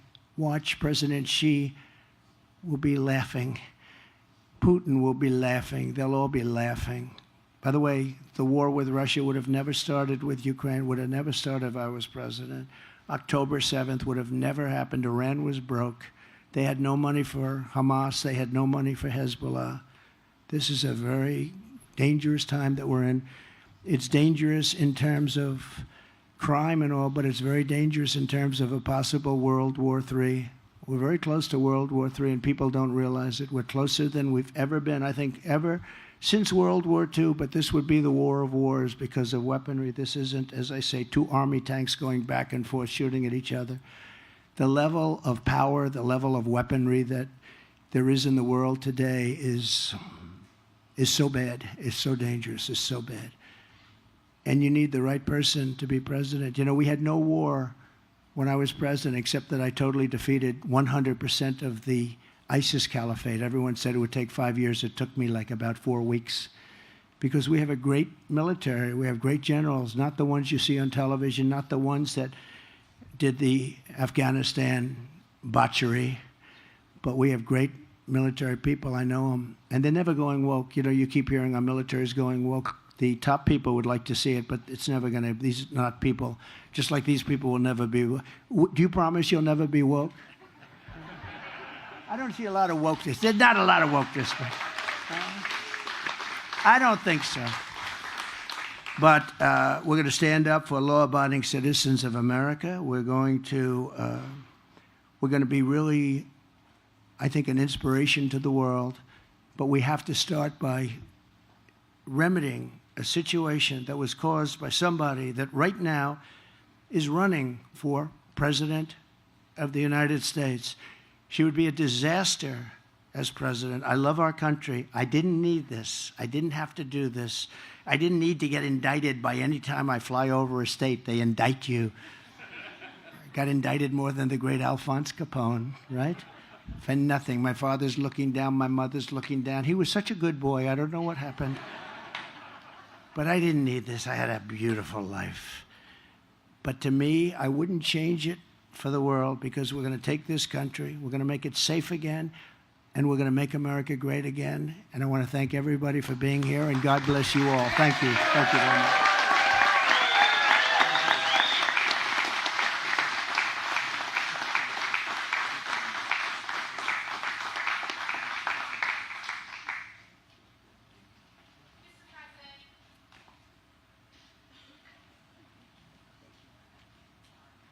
Thank you, everybody, very much. Thank you for coming.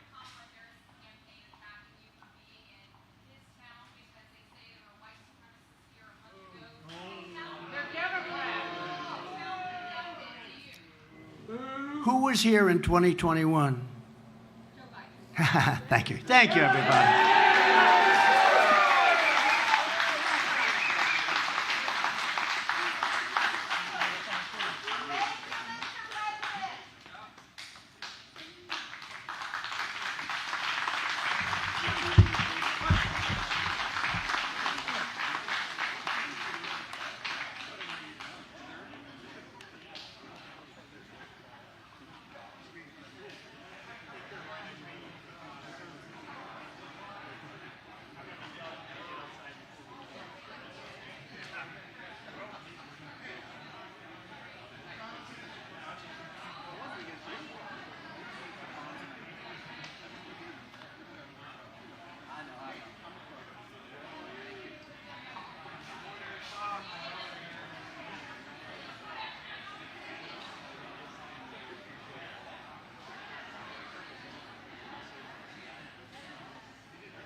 Trump wrapping up his Make America Safe Again speech press conference here in the Detroit area, where it's a crime-riddled city, the #1 dangerous crime in Michigan. If you missed that last question from one reporter, he did not take press questions, but one reporter did ask about President Trump coming to this county. And here's the reason why.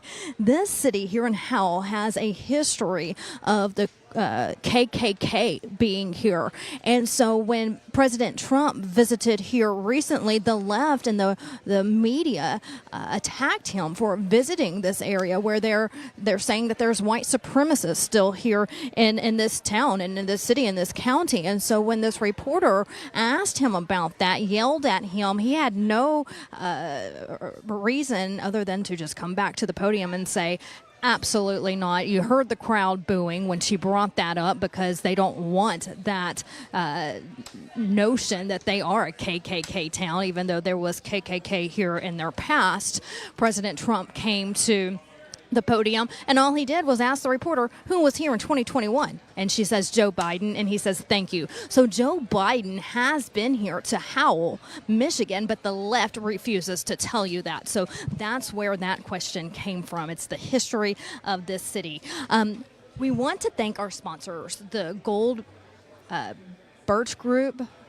Make sure you text the word Trump to 989898. Get invested in your future. Make sure that your future is well off. And the Birch Gold Group can get you on the right path. They have thousands of satisfied customers. You can be the next one. Make sure you contact the Birch Gold Group. Text the word Trump to 989898.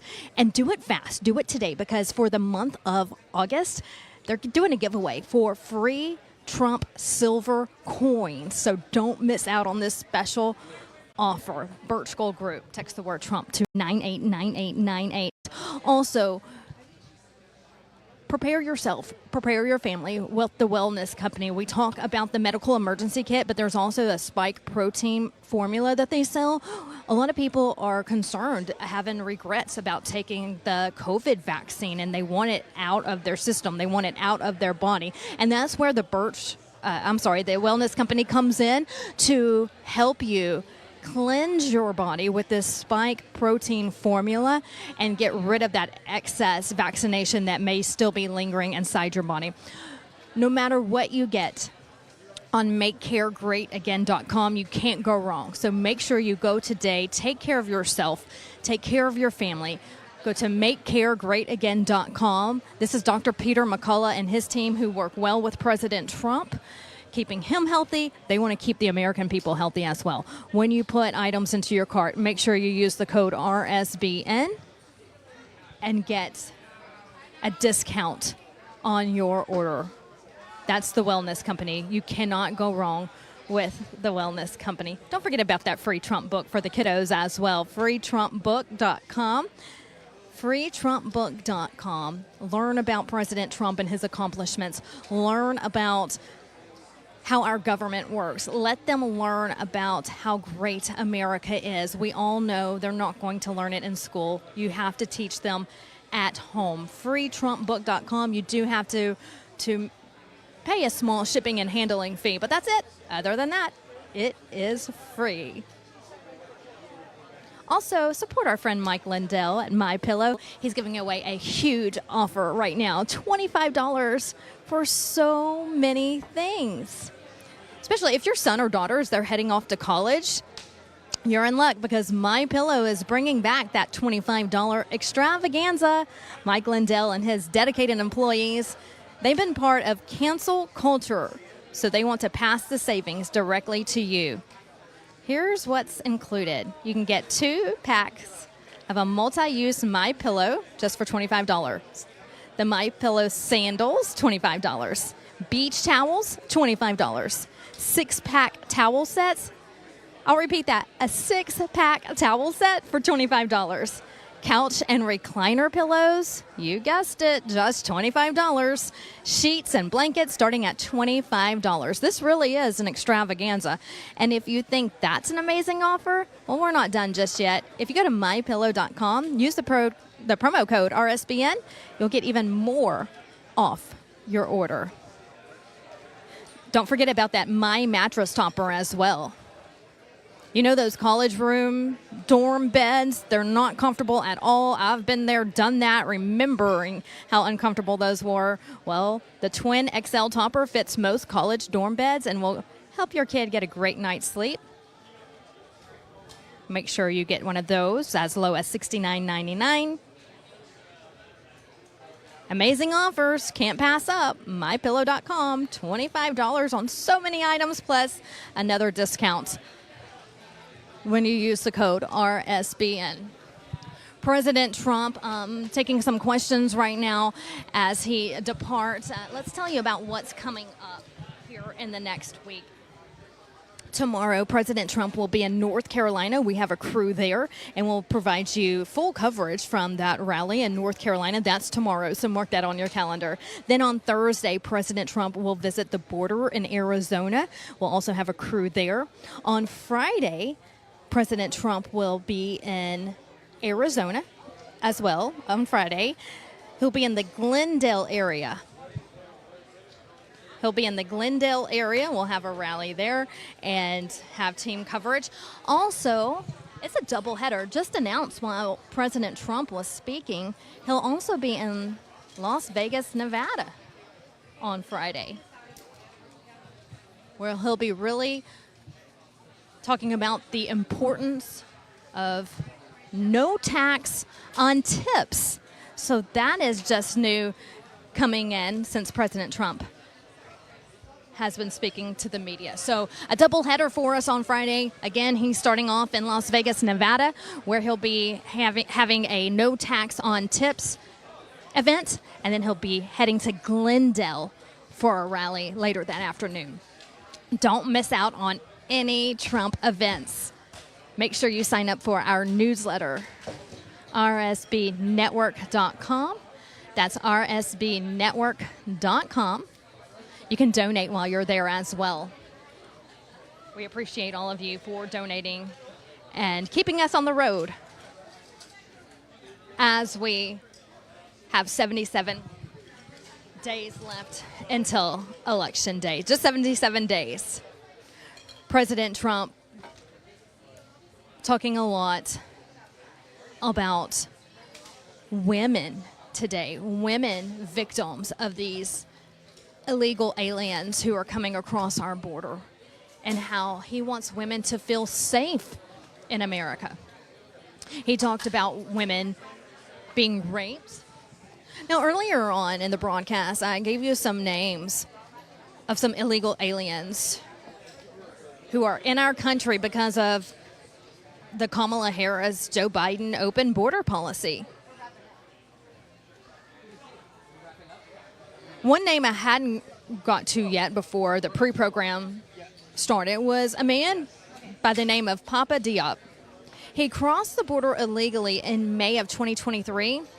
He was released into the country, our country, due to a lack of space at immigration detention centers, which, again, Kamala Harris wants to close. Diop was arrested last week for raping a 36-year-old woman in the Bronx. So he was obtained by security at the border in May of 2023, released in the country, and then he was arrested last week for raping a 36-year-old woman in the Bronx. This one's a heartbreaker, but I have to tell you about it because this is our reality under a Biden-Harris administration. Mark Curvins Beauvais. Beauvais illegally crossed the border in June of 2021. He was promptly released into the country. He was arrested by the Peabody, Massachusetts Police Department on July 31st of this year for allegedly raping a pregnant woman.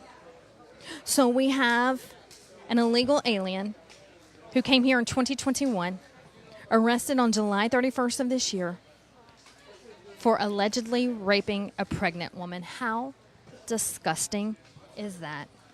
It's sad, it's gross, but this is the reality of a Biden-Harris administration. The way we can end this is to elect President Trump, who wants to close our borders, continue building the wall, and making sure that Americans are safe and that we make America safe again. He wants to protect our children as well. He talked a lot about women today, but he wants to protect our children as well from sexual mutilation.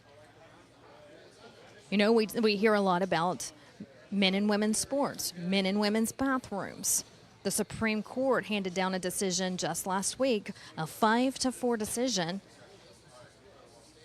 banning that from happening. But to protect our children even further from sexual mutilation, which is going on, and what the Democrats want to happen to your kids, President Trump wants to make it a felony for any medical professional to perform surgery on a minor without parental consent. No child should be sexually mutilated. No child. So President Trump wants to make it a felony for any medical professional to perform such surgeries on a minor without the parents agreeing to it. And as we continue to watch President Trump exit the room here at the Sheriff's Department, the Livingston County Sheriff's Office, we want to thank you again for watching RSBN and tuning in for live coverage.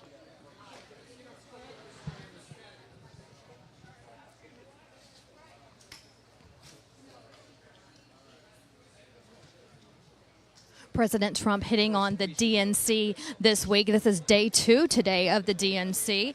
President Trump showing some graphs earlier as he exits right now. Some graphs earlier which proved that lies were being told on the stage last night. President Trump campaign has a rapid response team that looks out for this now. They look out for these what they call lies. They're lies being told to the American people. So this rapid response team by the Trump campaign really hits hard, and it hits the Democrats where it hurts, because the minute they say something that's a lie, the Trump campaign puts it out, whether it's on X or in an email form. So they are trying their hardest to let the public know and contradict the lies that the mainstream media are telling you, to let you know the truth about what's really going on. And that's what you saw here today as well, showing graphs that contradict what the Democrats were saying on stage last night at the DNC. But we can't honestly expect the same thing. It's chaos and disruption at the DNC, a lot of lies, and also on the outside, a lot of protests. And the police officers, unfortunately, they have their hands full in Chicago, but we thank them for their service. President Trump thanks them for their service, and he wants to end all of the chaos going on in our country, the crime in our country, crime-riddled cities like Chicago, where the DNC is being held, and Detroit, where we are just minutes away from. He wants to make those cities great again as well. Today's theme, Make America Safe Again. Thank you so much for watching us. Don't forget, tomorrow President Trump will be in North Carolina, Thursday at the Arizona border, Friday in Las Vegas, and also in Glendale, Arizona. And you can count on Right Side Broadcasting Network to bring you full team coverage all week long. Thanks for joining us. I'm Vanessa Broussard. We'll see you next time. You ask and we listen. We're finally bringing the most requested offer ever. Get the queen size premium MyPillow, now only $19.98. MyPillow is made with patented adjustable fill. It adjusts to your exact individual needs regardless of your sleep position. It helps keep your neck aligned and holds its shape all night long so you get the best sleep of your life. But that's not all. Get our 6-piece kitchen or bath towel sets, only $25. Our brand new mattress topper as low as $69.98. Get our famous MyPillow bed sheets for as low as $25, and so much more. So go to MyPillow.com or call the number on your screen. Use your promo code to get huge discounts on all MyPillow products, including the premium queen-size MyPillow, only $19.98. That's the lowest price ever. Don't delay, order today. From all of us here at MyPillow, thanks, America! Hey y'all, is Silk from Diamond and Silk. Don't forget to catch the Diamond and Silk Chit Chat live show right here on RSBN. That's right, RSBN. Now that's Right Side Broadcasting Network. Okay? See y'all soon. Bye-bye. Welcome to the Right Side Broadcasting Network. We're not like the other media outlets out there that cut and edit what other people say.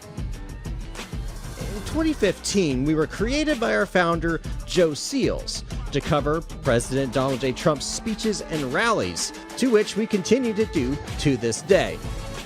We've also covered important conservative events like CPAC, TPUSA, March for Life, and many other important events and hearings around the country. We were made for people like you, everyday Americans who are tired of the mainstream media, who are tired of being lied to, manipulated, and fed an agenda.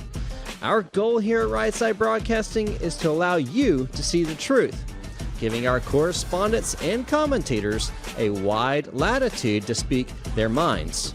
You won't find anything like this in the mainstream media. Your support through your donations, locals, and supporting our advertisers allows us to continue to cover important events around the country each and every day. So, from us here at Right Side Broadcasting, thank you for supporting us and the right side of history.